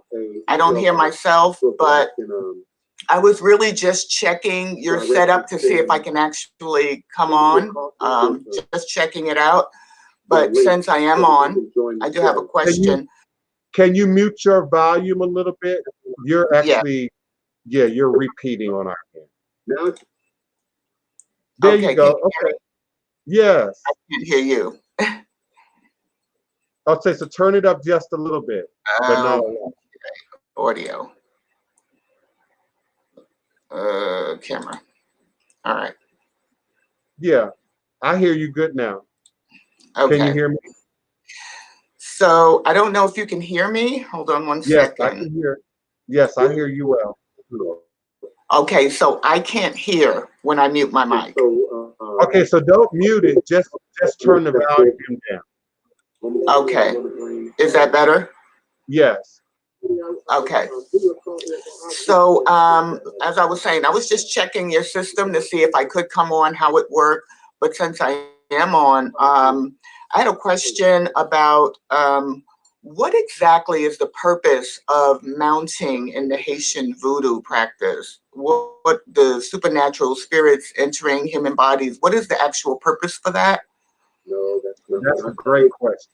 I love that question. I love questions that give me an opportunity to speak to things, but also, you know, to reach a wider array of the people who are listening right now. And I talk about Haitian voodoo and Haitian mounting just in the last week as an extension of divination in Haitian voodoo. We don't see shells a whole lot. We don't see palm nuts in Haiti. We don't see a whole lot of divination, really. We see mambos using a regular deck of cards, you know, and sort of reading and interpreting that. But beyond that, the only real outward demonstration of divination in Haitian voodoo is mounting or possession. You become the horse, as is what's referred to, meaning you're rode by spirit, and so you suspend connection to your body. You volunteer to sort of step out of the way. I've described it on this show before. When I'm doing readings, I can often hear my own voice, my own commentary in the back of my head, but up here somewhere.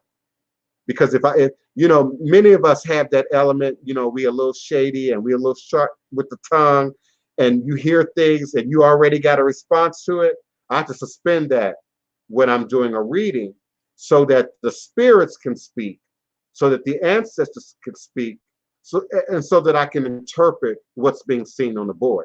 So there's a little bit of possession channeling that happens in any form of divination.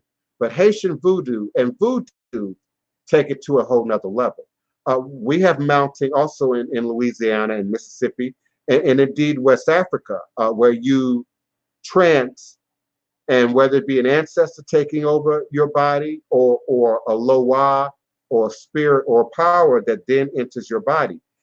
And these are always testable. There's always a way to test the authenticity of a trance, the authenticity of a possession, because if you have any kind of church memory at all, people can fake tongues, people can fake the Holy Ghost, people can fake, catching the spirit, in church. The Wayne brothers did a very good example of that in Friday, the movie Friday, when Grandma competed with the other church mother, in the shouting competition. So there's always a way to test spirit, to ensure that it's not an act, that it's not, a performance, if you will. And that's where the fire comes in. That's where the rum comes in. That's where the hot peppers come in. Because in your organic human form, you're not about to put guinea peppers in your mouth. You're not about to drink gin, for instance, that's been steeped in cayenne peppers, for a year or more. You're not about to readily, drink that in the midst of a ceremony. So there are ways that they test spirit to ensure that it ain't ego and personality coming through. I've seen that go wrong. I've seen some Haitian mambos and hogans, abuse people, create negative energy around people in the middle of a ritual ceremony, because people are expecting Ogu to be talking, not the Hogan to be talking, but the Hogan is putting sort of his color, his imprint on the trance possession. So you got to watch trance possession. I'm very skeptical, whether we talk about folks at the church or whether we talk about it, in the voodoo ceremony. I'm very skeptical. And so even the magical book, the Bible says you have to test the spirit and be sure it's what it says that it is.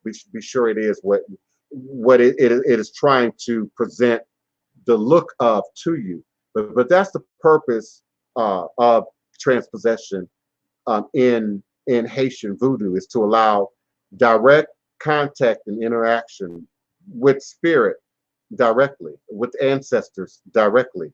In the case of Gede, for instance, possessing humanity. It is your unsettled dead. It is your unsettled family members. That's got an iron, that they're carrying. That's got a chip on their shoulder. That's trying to pull the covers off of your eyes. That you've got this well hidden, well tucked away, well in denial. Your get day will then show up acting a fool, cutting out. And we've all experienced get day, even if you ain't been in a Haitian voodoo ceremony. We've all been to the family reunion, and that one relative that's bound to get drunk, and not just get drunk, but then she gonna get drunk and she gonna tell it all. She gonna tell the truth. She gonna tell the story. Well, so and so ain't your daddy anyway, and your mama stepped out. So that's get a. That's get a. So transpossession is about making earthly contact with spirit when it's done appropriately and authentically, in the best case scenario. Listen, Kiona is asking you to wipe off your camera. So okay, your camera's a little blurry. Right, because I usually have it covered. I just opened it up for this, but okay. Yeah. It's actually okay. But I love your energy. Yeah. I love your space. Okay. I see. Yeah, I usually have a piece of tape over my camera when I don't use it a lot. So yeah, sorry about that. I use a suction cup. And so the suction Okay. cup just sticks right to the camera. And then when I pull Okay. it off, it usually don't leave anything tacky Film. down. Hmm. Okay. Well, I just wanted to try the channel, try this new setup that you have. Thank you so much for answering my question. Thank you. Thank you. Show. I appreciate you. All is a blessing. All right. All is a blessing. Bye now. Yeah. Mounting can be dangerous. Mounting can be dangerous.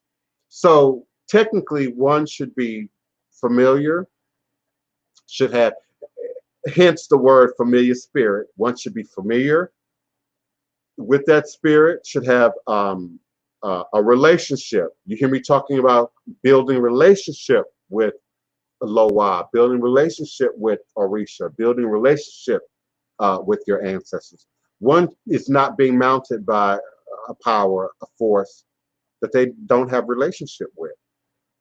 If I change your words around, can one be mounted by the Holy Spirit, or is that only a select few? Now, if we believe the magical book, it says anyone can be mounted who asks, who opens their mouth, because it's nigh thee, it's already in your mouth. So it suggests that we all have the ability to go into spirit. We all do. We all have the ability to be mounted by spirit. And many of us, not to scare you, have been mounted by spirit on the occasion, and you didn't know it, or you weren't clear about it, or you thought it was your idea. You thought it was your random thought that all of a sudden popped in your head at any particular given moment. So no, now I don't trust Crystal and Martin, people who then try and suggest to me that they're in contact with spirit, and then I'm supposed to accept it. Now, if spirit is going to mount you, possess you, do it in my presence. Do it where I can see it. Do it in the middle of the ceremony. Now, the idea that, spirit spoke to me, spirit mounted me, came into my room last night, yesterday, and now I'm telling you the story. No, I'm not going to accept it. I'm not going to buy it. Not without very specific detail, very specific information. Um, have you come back speaking a language that you previously didn't know, previously didn't understand? Did they reveal something to you otherwise hidden that is absolutely discoverable, documentable? I'm resisting always the idea that we can sort of gain access to this knowledge and these powers and these skills and these abilities solely without any intervention, any guidance, any maturity, any study. And Crystal Martin, I'm not speaking to you specifically. I'm speaking to the person who might be listening, who then believes that they're operating in a realm of spirit solely on their own, solely after having read a book or two, without any real involvement. That's what I'm protecting against with my extra words to your question. So yeah, anyone can indeed be mounted by spirit, but would you want to? Would you want to? Would you want to be mounted by someone that you don't know, that you don't have a relationship with? Would you want to walk out your door or walk into to the local Walmart and be mounted by someone that you have let's say it's your long lost friend, let's say it's your cousin, let's say it's your mama, and they run up to you with arms and legs and just wrap you. Even in the spirit of love, you might not want that in the moment. So that's another way of looking at and mounting and what it is, and how that shows up for us.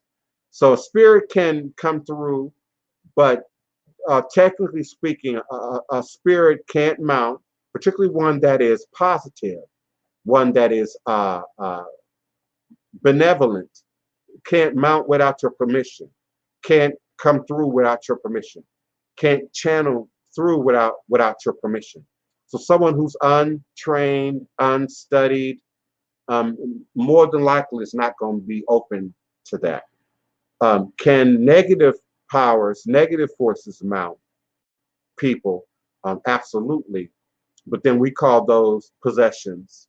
And then we view those as negative possessions, demonic possessions, jinn possessions.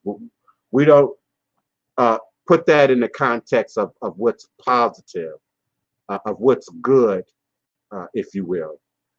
But you all are asking great questions.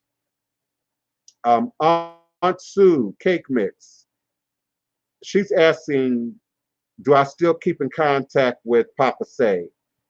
Is he still with us? It's been a while. No, I haven't talked to, chatted, emailed with Papa Say. I want to say in at least, I don't know, maybe 4 or 5 years. It's been a while. And no, I'm not entirely sure if Papa Say is still with us or not. I'm hesitating because I'm talking and looking at the same time.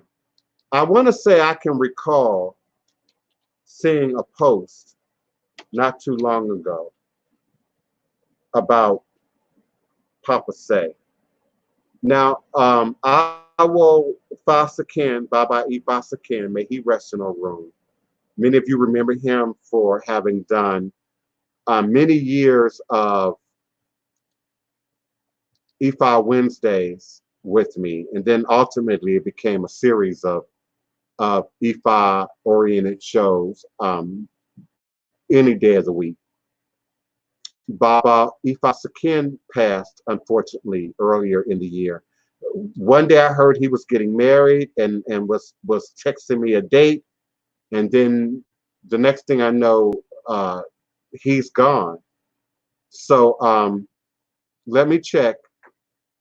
You know, with this equipment, my browser and everything seems to move a little bit slower. So I hope, and by doing this, I'm not temporarily freezing myself out of my switchboard again, like I did earlier in the show. But no, I haven't seen and or heard, and to be quite honest, haven't heard much even talk of or reference to Papa Say in some time. Noticed that his name even is being appropriated. Other people are now using his name, various spellings of his name. So I'm not sure. When I look now in the Facebook stratosphere, there's no footprint for Papa Say at all. It's like he's gone. It's like his profiles are gone. It's like everything is gone. When I look at Twitter, which was another place where Papa Say was frequently active, I'm hesitating because it's still loading. I'm not seeing much there. People who know me not to be a gossip.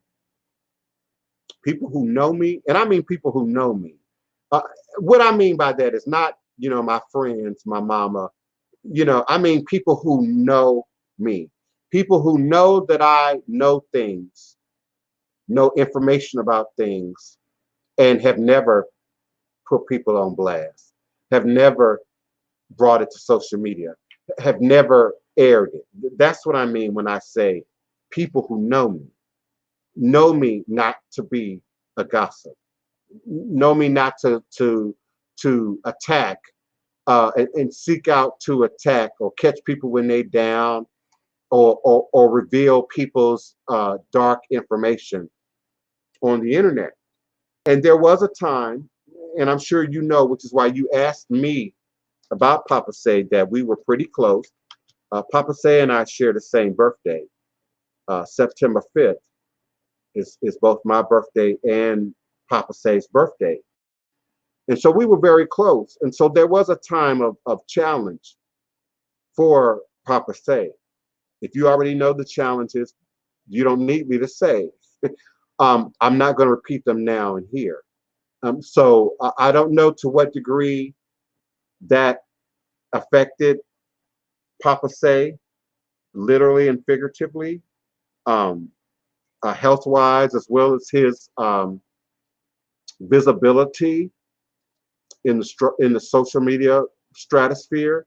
But I have stopped hearing from, seeing from, receiving posts from, or posts even associated with Papa Say. It's been at least 5 years. And no, he has no footprint in Twitter either. So I would assume in order for someone to just completely vanish, you would have to shut down your accounts, right? You would have to yourself close out all of your accounts. Am I wrong? Or can your accounts be just removed like that, you know, in the event that someone passes away or makes their transition? I don't know. But I have no footprint for Papa Say anywhere. So I can't say what happened with Papa Say, really. Yeah, I just checked even Instagram for good measure. I mean, I don't remember Papa Say ever coming into Instagram. So when I say 5 years, it's been a while. A lot has happened just in terms of technology and blog talk radio and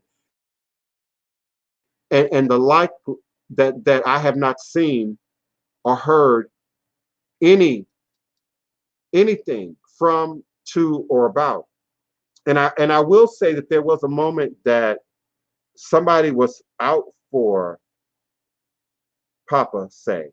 And I know who the person is, but I'm not going to say it. Their goal was to prove that Papa Say was not Igbo, and that he was using or appropriating Igbo tradition in a way that did not quite add up. I don't mean someone telling the story of Igbo and how that sort of, they were suggesting that, you know, his references to the Jews, his references to Cuba, his references to Cuba having some kind of grammatical link to the word hoodoo. This particular person was coming for all of that, was coming for the meat and the potatoes. And that was the last I can remember ever hearing or seeing Papa Say, because he would frequently or infrequently come back, clap back, or even ignore the guy altogether, but then post, you know, his next blog or his next broadcast, just to let folks know, you know, he was sort of still alive and well. I also know that he had health problems. So I'm not sure where Papa Say is, to be quite honest. I've got contacts in Chicago. No one has seen or heard from Papa Say.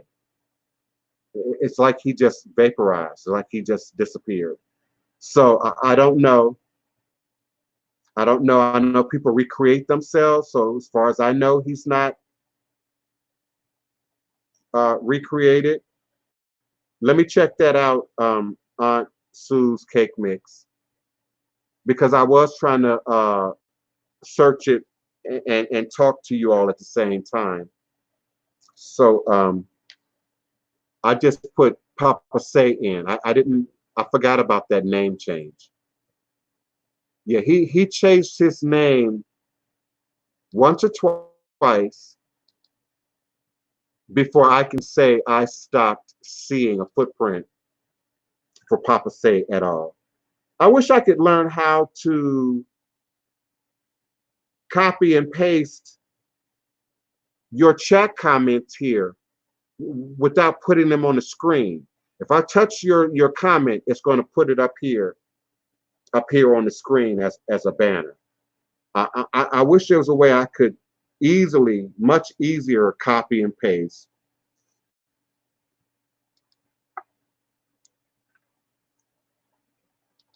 so that I don't have to hold everything in my memory and talk and keep the show moving forward all at the same time while I'm trying to search things and research things.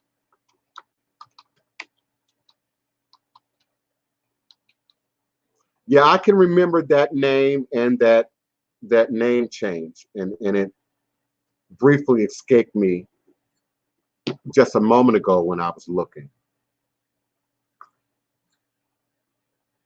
What I'm going to do, because I'm not a gossip and I'm not one to sort of bad news, bad information, I'm gonna contact Papa Say.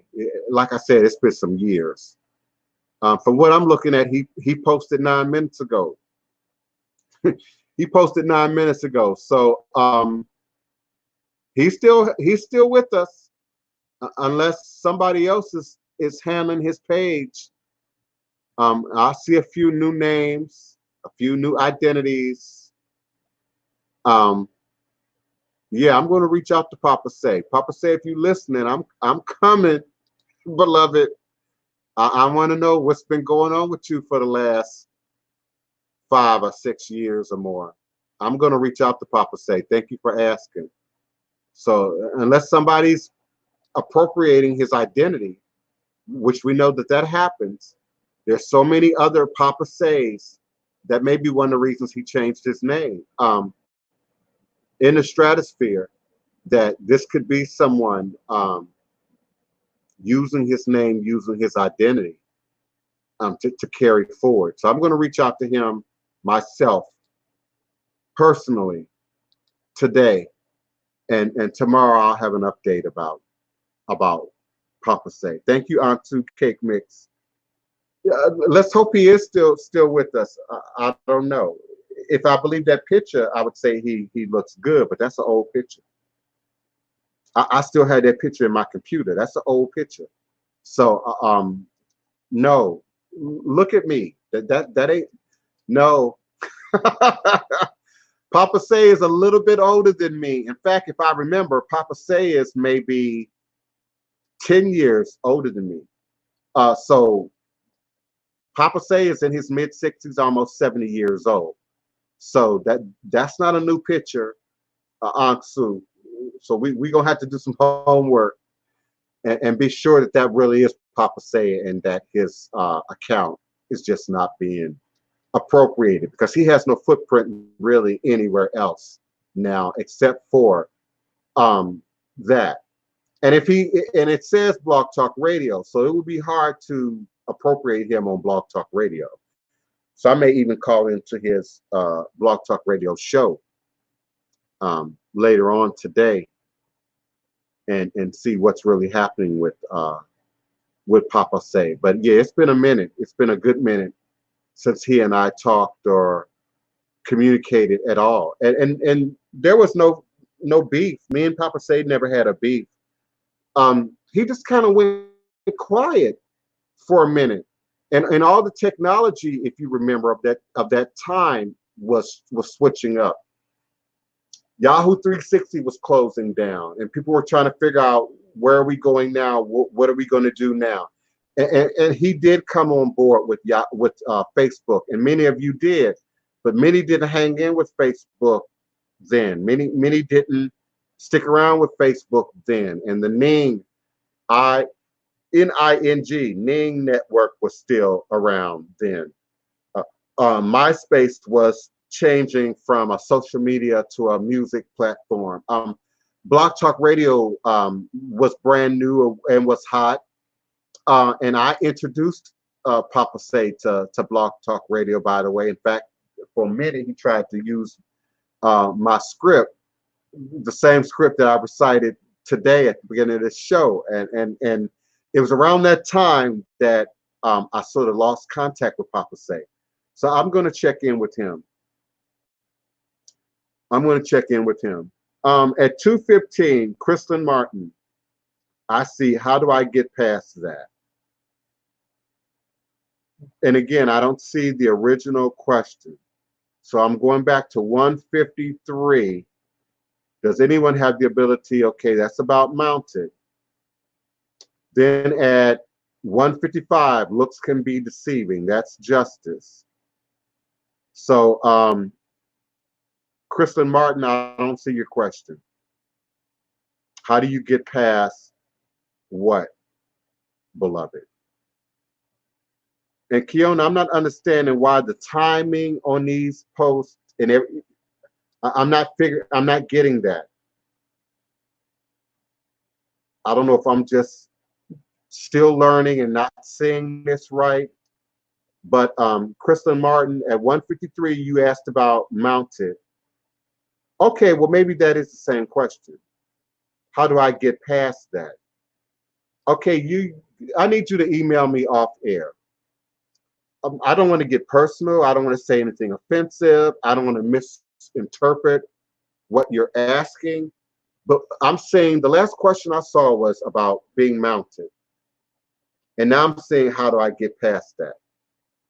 So it looks like you're suggesting you're being mounted. But if you heard the last thing that I said, you're not going to get me to agree live on air in this context that you're being mounted at all. It would require me having to take your word for it. And if you have no relationship with Loa and deity, then you don't know what you're being mounted by. It could be a demon. It could be a jinn.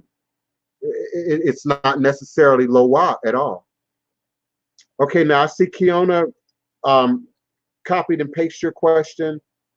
I'm trying to learn more about Ori and learn some prayers, but I found that when I try to do so, I feel guilty because of my Christian upbringing. How can I get past that? Your question and your wording leaked a truth that is the problem. So if you're trying to learn more about Ori and gain access to prayers about Ori, and you're not initiated in Ifa, you don't have godparents, you haven't received a hand, then it's a journey of ego. It's a journey of ego. You have to officially be initiated. You have to receive a hand. There's instructions there. There's information there. There's a code there that then attaches itself directly to Ori. Those who've done ancestral work and divination with me are well aware of what I'm talking about. It is in the confines of that sacred space that we go into greater detail about Ori, what Ori is and how Ori works. Even when you try and Google and research Ori, you're getting some very limited information, very random information, and a lot of pictographs and pictorials and more museum art, a way of coming at Ori. Some of what the implements of Ori look like, but not how they're used. Some of the implements of Ori and what might be contained in them, but not actually what really is contained in them, or how you acquire what's contained in them. So when I say leak, I'm using a therapeutic term. We leak truths, we leak deceptions, we leak authentically where we are in relation to any bit or piece of information by the type of questions we ask, how we ask our questions. And so your question leaked someone who hasn't done ancestral work and divination.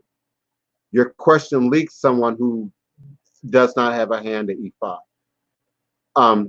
And so some people, oh yeah, I do. Okay, then I would say, well, then ask your godparents. Ask your godmother, ask your godfather. Because if you receive those things, then they go into detail about the things that you've received. And so you can't move into these traditions without your head. Let me put that in Haitian voodoo context. Let me put that in West African voodoo context. Let me put that in Louisiana voodoo context. In Haitian Creole or Creole, because we use some of that language here in Louisiana, you hear lave tête. Lave means to clean, to wash. Now, am I talking about head and shoulders? Lave tête, to clean the head. Tête means head. So if you look at the word for what they say, on the surface, it means to clean your head. Ooh, okay. I just cleaned my head, right? No, no, because lave tête from a voodoo perspective is a ritual. It's a process. And it's not one thing. It's not done at one time. For those of you who are trying to piece that together, and it involves multiple people. And so it is not only the ritual purification, the ritual cleansing, but also the ritual preparation of the head to receive Loa, to receive Orisha. You don't need Ori to operate with your ancestors, not necessarily. Now you're operating blindly without your head in operating with your ancestors. People who are only interested in ancestral work, but have no real interest in Yoruba, Fon, Akan, Voodoo, and practicing. You don't need Ori necessarily, though you're missing a great deal of information without it. But you need Ori before you can ever deal with Orisha. You need your head before you can ever deal with Loa. And so now we're walking into the mysteries. How do we come into these traditions really? And what happens really? And what processes take place really? I can remember a time in social media when lave tête was disputed all the time. No one ever gave it away either, by the way. My applause to the Mambos and the Hogans and the Bokors who often got involved in those heated conversations and never gave away the mystery. Never gave away the mystery. But I remember a day back in Papa Say's day, back when Blog Talk Radio was all about arguing, all about debating, all about going back and forth about who's legitimate, who's not legitimate, what's not legitimate. That's why that young man went after him in particular.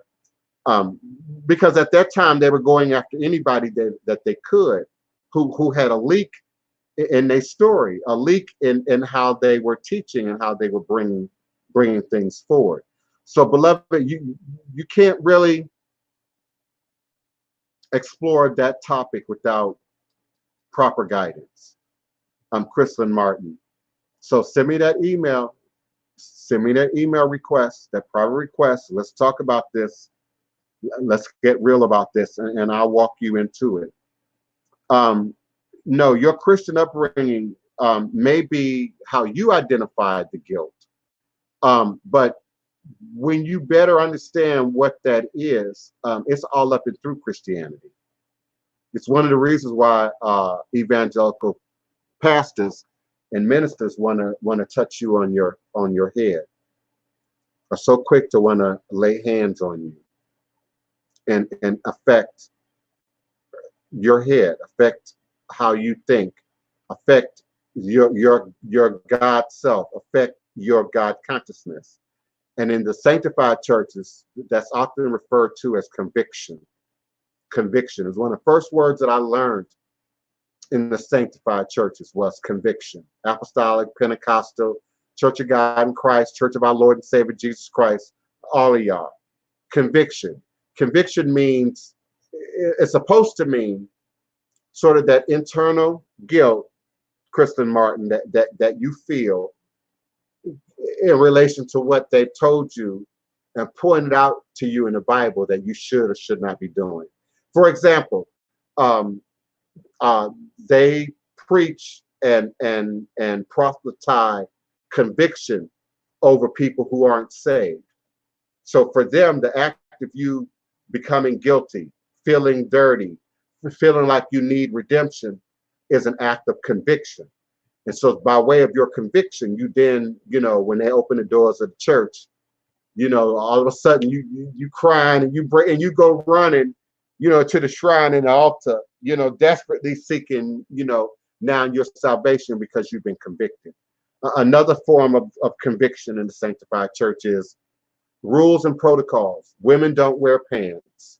Women don't wear shorts. Okay. So you might be a young woman who's just coming into that church, just coming into that practice, and you still got shorts. You still got jeans. Your work uniform might require you to wear your Walmart shirt and your Walmart slacks. Okay. Well, they call it conviction when you start feeling guilty about it. And now you feel it resting on your chest that I just can't put this wig on anymore. I just can't wear this makeup anymore.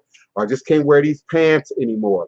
Or I just can't do things for the act of vanity anymore. So people would take off their wig. I know people wouldn't wear their teeth if they were really trying to be holy, because they feel that the act of wearing your teeth is an act of vanity. If you got missing teeth, or then you just go with that. We also know that there's poverty that was associated with many of these institutions that use the word conviction. Going back to that question earlier in the show about marijuana use, weed, alcohol, that there's a conviction that you're now saved, that you're now changing your life, that you're now walking a spirit journey. And so conviction, you need guilt, you need oppressive energy brought upon you in order to make you change. So you use the word guilt, Chrislyn Martin, but I use the word conviction because that's the word that they use as conviction. So no, if you fully understand what it is, it's about you taking authority over yourself, over your head, over your consciousness, over your ability to think and rationalize and reason, but also be intuitive, but from a more spiritual, authentically spiritual perspective. So yes, Chrislyn Martin, please shoot me an email, send me your private message. I'll be more than happy to assist you and work with you and respond to you as it relates to that question. Okay, Keona's now asking about not having an ancestral altar, not having a shrine, and can this stop the process of initiation? Now, I don't know if you asked it for yourself. I know I got a 3 o'clock appointment today with somebody. Or if you're asking for others. It's important. It's almost like saying, I'm going to school, I'm going to college, I'm going to university, but you have no textbooks, no notebooks, no pencils, no pens, no crayons, no erasers, no implements, no tools. Yeah, you can sit in class maybe and listen, but how well can you take notes without a tablet, without a pen, without paper? How well can you participate in lab courses? For those of you with no college background, lab courses are where you move from instruction, listening to me lecture, it's like I do sometimes on this show, to actual hands-on instruction, to actually going to the lab. And now we're using tools, and now we're using implements, and now we're teaching you how to actually use them, how to properly apply them, how to correctly dissect a frog, how to appropriately, take a temperature if you're in nursing school lab or you're in biology lab. So the idea of initiating without any tools, without any implements, makes no sense. Makes no sense.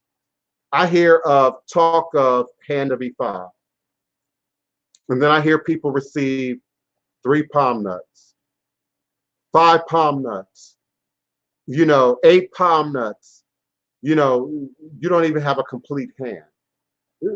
Then I hear that that's all they received. So what else did you, and I ask that question a lot when people come at me, you know, trying to set themselves up as if they've traveled that road, as if they've been east, as if they've gone through that gauntlet. And so I asked, what did they give you? What do you have? What implements did you receive? What implements did you receive?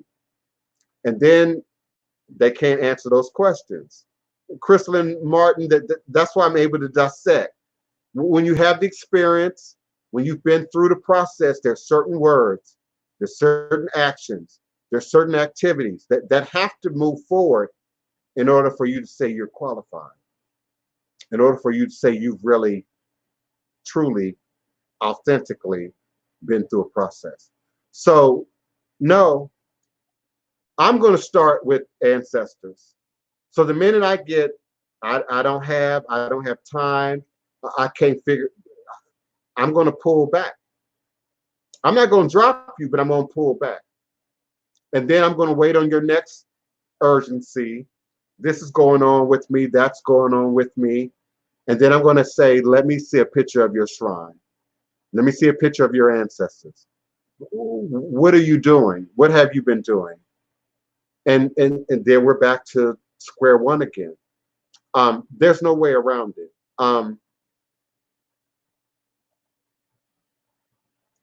I have someone in mind, so I want to be careful about how I talk about this. I've seen your pictures.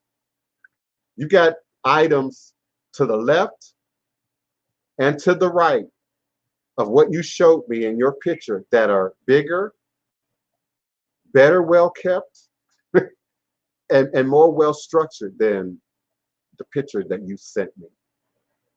And you know who I'm talking about. I don't want to call you out. I don't want to call your name. I don't want to reference you. You know who you are. We got an appointment today. That's what we're going to talk about. When I look at your picture, it looks like somebody who don't care. It looks like someone who's not interacting with spirit, with the ancestors, with ritual at all. At all. When we think of the Muslim, for instance, we know they don't eat pork. You don't even have to know anything about Islam. You know that. You know they don't eat pork. You know they go to Jummah on Friday.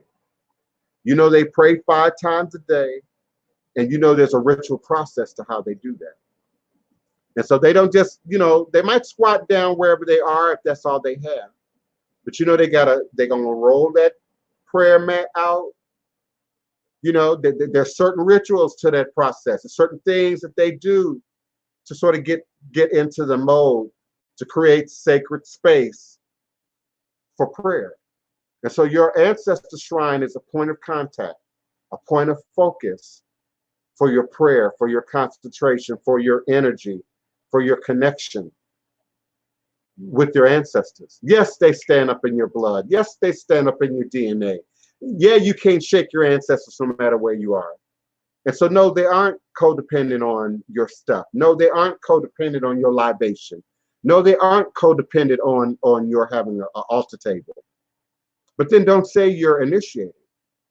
Don't say you're walking this path. Then don't say you're trying to, because there are rules, there are expectations. Christian, Jew, Muslim, Hindu, Rasta, there are rules to this. Okay. You know, I remember back when I had dreads and people assumed that I was a Rasta, particularly for the length of my dreads. But then occasionally I would get the question about why was I shaving? Well, why don't you have a beard? Because I'm not a Rasta. And that's not a rule for me, you know, as a voodoo practitioner. We see this stuff on the surface and we get all made up in our mind about what something looks like, what something should looks like, how something should appear. We get so over focused on the ritual. What if I just follow the ritual from A to B, 1, 2, 3, you know, in the detail, then something magical and profound is going to happen without ever contemplating what the outside demonstration, what that means about the inward demonstration.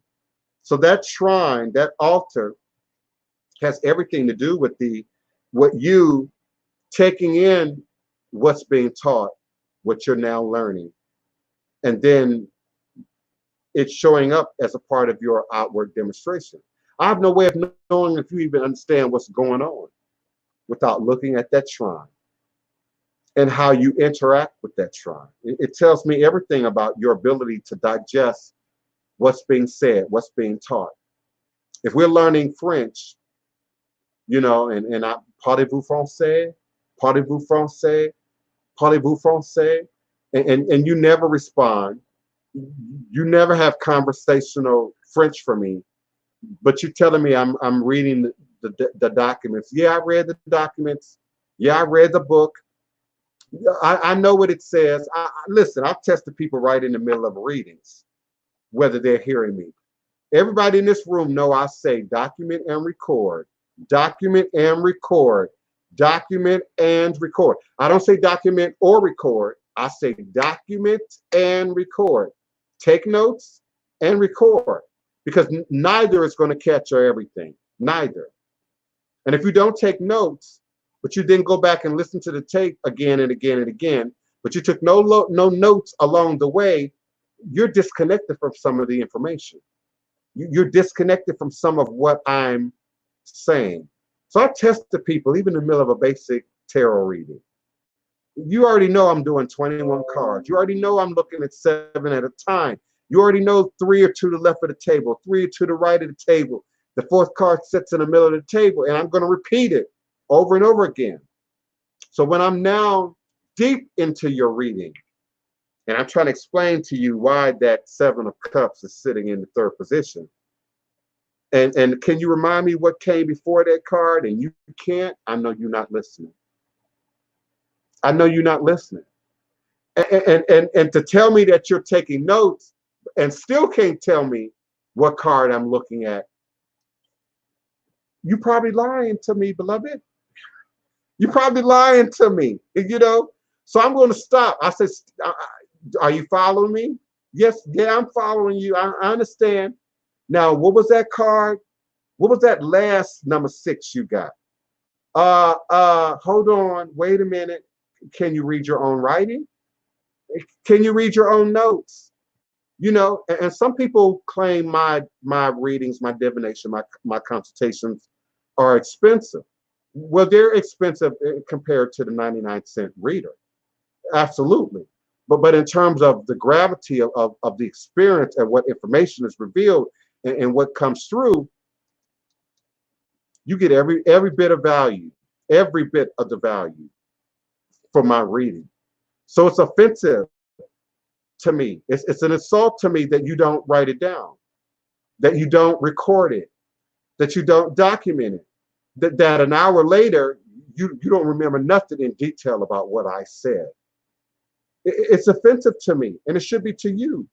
You know, your money, your offering, your donation, you should care about what I say. You should care about what's being said, you know, across the board. So, yeah, I test people all the time, beloved. All the time. Did you hear what I said? Did you remember what I said? What was the first card in the throw? I mean, if you can't even recite the first card in the throw, you aren't listening, you're not taking notes, and you pulling my leg. And I don't have time for that. I just don't. I just don't. So, yeah, Kiona, it's everything. It's everything. It's hard to move forward if you don't have the tools. If you don't have the supplies, it's hard to move forward. Let's talk about making a cake. Let's talk about making a cake. We can discuss ingredients. We can discuss cookware.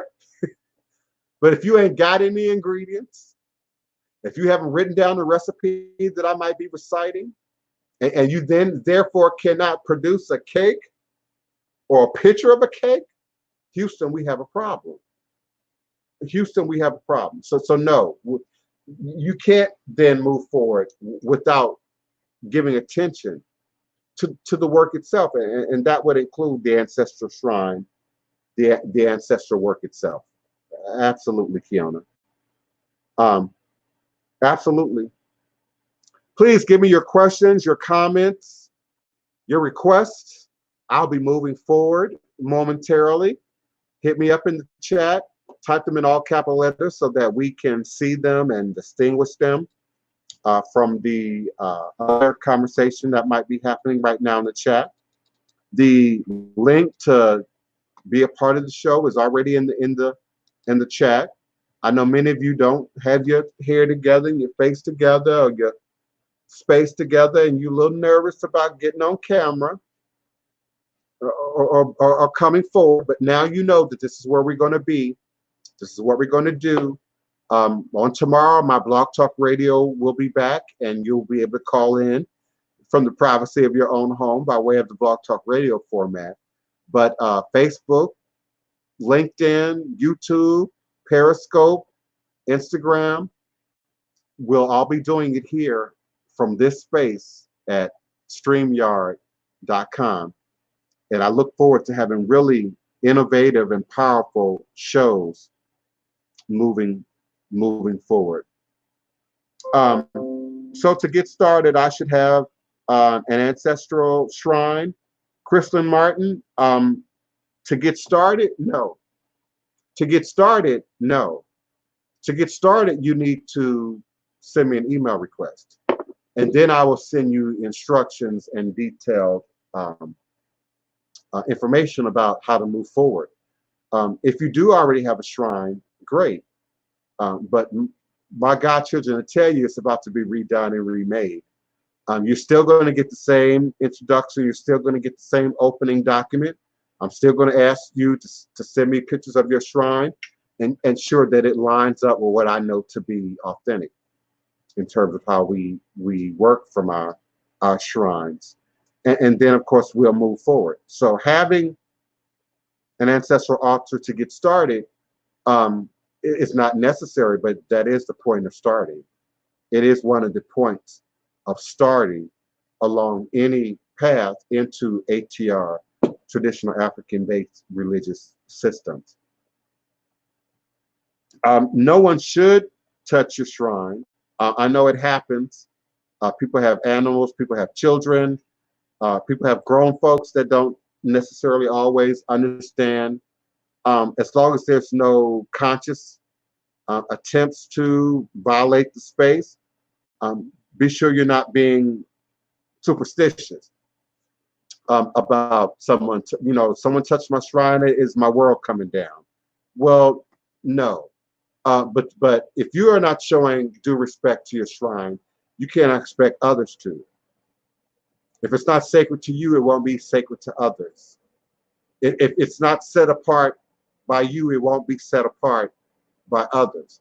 So people touching your shrine might say more about you and what you're doing and how you're living and how you're operating than necessarily some taboo that might befall you. Ideally, we don't want people handling our crystals or our shrine. Ideally, we don't want people handling our personal things. Ideally, but are we talking about children? Are we talking about your lover? Are we talking about your mate? Are we talking about your spouse? Who are we talking about? Are we talking about the maid in terms of making contact with your ancestral shrine? All that needs to be clarified first by you. First by you. And then others in your space should learn and should know how to act and respond accordingly. I know I had someone contact me recently that said that they lived with someone, had a roommate that just needed to touch everything. And I heard you, I still hear you, but I don't entirely get that. So your feminine hygiene, your medication, your ID, your money, I mean, do they just have access to your whole world, your whole environment? Are they coming through and touching everything in your drawers? I mean, in your cabinets, in your closets? I mean, I know you know who I'm talking to. Just be sure we're not making excuses about why we're not moving forward. Just be sure we're not making excuses about why we can't or will not address the work. And I'm not accusing anybody. I'm just saying, just be sure that we're not making excuses. Let's just be sure of that, okay? Let's just be sure of that. I really appreciate you all. Thank you so much for being here and sharing this sacred space of gods and goddesses with me here at high noon U.S. Central Standard Time, each and every weekday at 12 noon U.S. Central Standard Time, here on Blog Talk Radio, here on Facebook, my Blog Talk Radio Facebook page, my Periscope, my Twitter. Eventually, my Instagram will be right back in here once I learn how to navigate that a little bit more fluently. There would not be a show without your active participation, without your questions, your comments.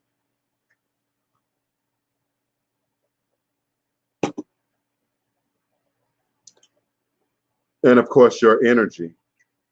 So I appreciate the time that we share here.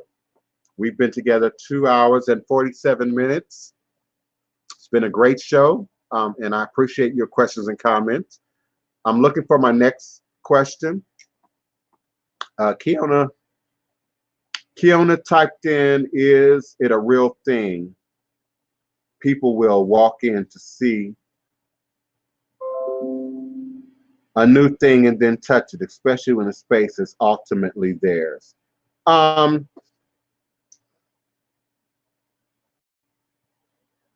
I'm hesitant because I know of what we're talking about here.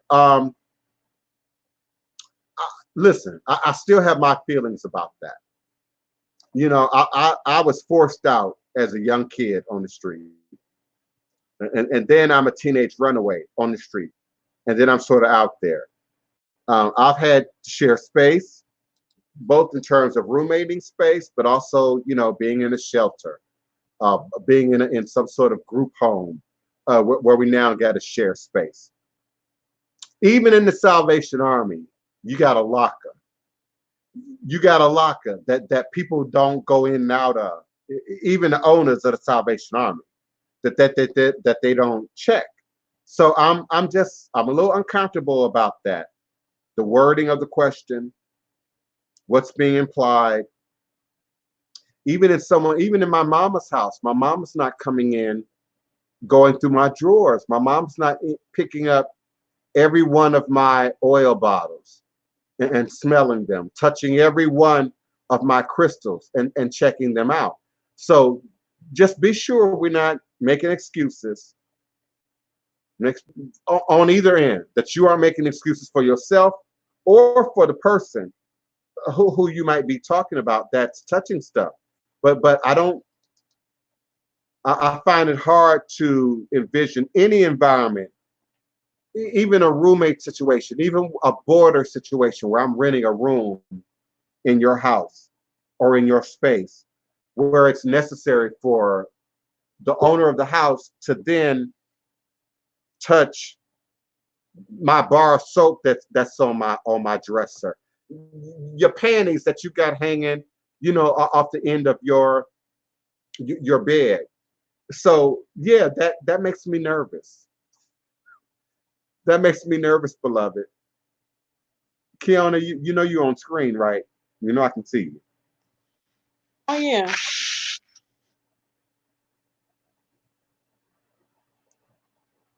Did you want to respond? Did you have something to say? Yes, thank you. So I don't know why I got feedback. That makes you nervous. It's a delay. So no, my question is, I don't know why it's a delay on my end, but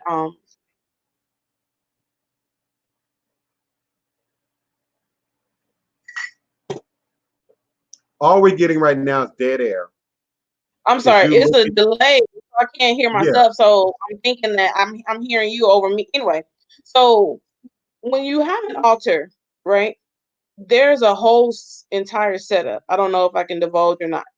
So if someone sees it and they're not on the path, not to not to make an excuse. So my thing is, if they walk in and say, "Oh, well, what is that?"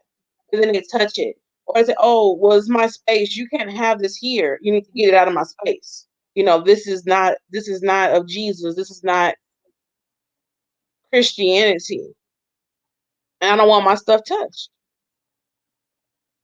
Now, the first time, Maya Angelou say, when people tell you who they are, believe them the first time. The first time is your opportunity to say, is this my room? Am I paying rent here? This is my personal stuff. Okay. And that's why I compared it to your bra. Is he picking up your bra? Is he handling your panties? If you leave that out on your bed, is he picking up your brand new toothbrush just because it's there? See, remember now, I hear things very literally. So I don't necessarily think that that's what you're saying. But if it's about a violation of your space, that's different. It's one room is what I'm trying to articulate. Is one area. One room. You all are sharing one room. Is that what you're saying? Yes, it's one room. So if it's something that's okay, even in one room, ain't you got your own perfume, your own driver's license, your own set of keys? What would be, unless you all are in a relationship, what would be the reason to handle all your stuff? I don't understand that. That doesn't make sense to me. No, it's not a relationship. It's a studio that's being shared temporarily. But the person has mental issues. Therefore, if something is seen, it has to be touched. I'm very particular, not to make excuses, but I'm very particular of my crystals. I'm very particular of my spiritual tools. And because of the energy, I don't want anybody touching my stuff, especially if the person has perversion or pornography. I just don't want that type of stuff on my altar. And so you can't put a sheet over it. You can't put a towel over it. You can't drape a curtain over it and say, this is my desk. You can't touch stuff that's on this desk. Oh, that can happen. Problem solved. I mean, that's all I'm saying. I've shared a room before. I shared a room with 4 people in 1986. 4 people. DeLong Prey and Leland Way in DeLong Prey, Hollywood, California. The building is still standing till this day. I shared with one couple slept over here, another couple slept over here, and then one single individual slept over here, and I slept in this back corner. There was still only one occasion where my stuff was touched, and it didn't happen again after that. It didn't happen again after that. So even in a shared space, even with a husband and a wife, you got jewelry box, you've got a drawer, you got a space that is yours that even your spouse wouldn't be handling. So I mean, if we're talking about a mental health condition, I got OCD and I just can't help myself but to touch stuff. I mean, that's different, and you might consider relocating. That would be problematic for me. But even in Salvation Army, I was in the Salvation Army right after Hurricane Katrina. I did my broadcast from the Salvation Army. Did nobody touch my stuff? So that's the position that I was taking. I couldn't grasp living anywhere really in a shared space and not having my space versus your space, my stuff versus your stuff, and that being clearly defined, particularly if you all are sharing a studio or living in a limited space. So my goodness, I want to ask all kind of questions now, but I don't want to ask them on live on air. I mean, so how do you broadcast now? I mean, is he listening to us? Is he in the room? I mean, how do you manage that? No, nobody's here with me. I'm just saying, I pretty much have the place to myself during the day, and then a few hours in the evening, he comes here and then he's gone again. So it's not that. I just know So I just know him. If he sees something, he'll immediately he'll say, "Oh, well, what's that?" And he'll reach to touch it, and then I'll get defensive, and I'll be like, "Oh no, I don't want that." Yeah, I don't blame you. I mean, again, short of him having some kind of mental health thing going on, I can't come up with an excuse for that. I just can't. I don't care how shiny, how pretty. You could even get children, you know, particularly if they're growing up in the right environment, around the right care and discipline. You can even get children to know the difference between what I can touch and what I can't. You know, I can maybe grab the candy off this coffee table, but I can't, you know, grab the candy that might be on mom's tabletop, mom's desk. You know, so that's what I was looking at. I just found it hard to accept that he or anybody would just not acknowledge your boundaries, even in a shared space. I appreciate that, and I appreciate you sharing that here live on the air, because it does not allow much room for anyone to come behind you with any excuses about why they can't move forward, you know, in doing their altar work, in doing their ancestral work. So I I'm gonna appreciate set you. up my altar because I'm ready. I'm ready to move forward, get my head cleaned up.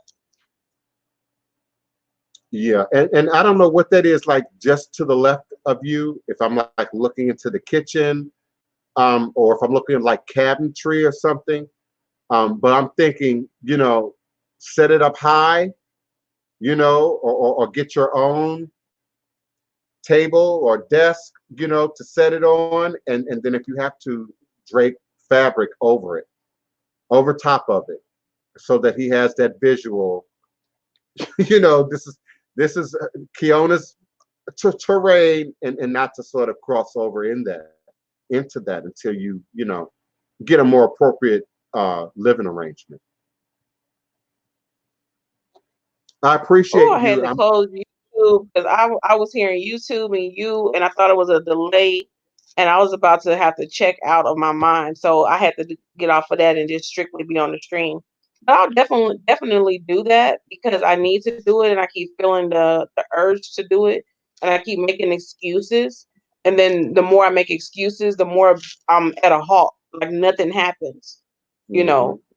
Hmm. Because I even felt the urge of the colors, and I'm like, how you gonna tell me what colors to put on it when I thought you're supposed to have traditional colors? Hmm. Hmm. Hmm. Yeah. 'Cause I always Yeah. felt like the So, spirit to tell you what they want, you know. yes. Yes. So But the listen, I glasses, they have to certainly, be clear, right? they should be, absolutely. They should be glass or they should be clear. Now, um, we also use white, porcelain, in some cases, depending on the brand of voodoo you might be practicing, or a particular tradition that you might be practicing. But based on the instructions that I share and that I give, you want to start out with clean glasses or clean jars, if at all possible, and then move forward from there. Listen, it's been 3 hours, so I'm going to move forward. Oh, I your appointment appreciate is at 3. I'm sorry. Love y'all. your I'll see y'all time and later. your participation. And I look forward to doing this again on tomorrow at high noon, U.S. Central Standard Time. All is a blessing. Asheo.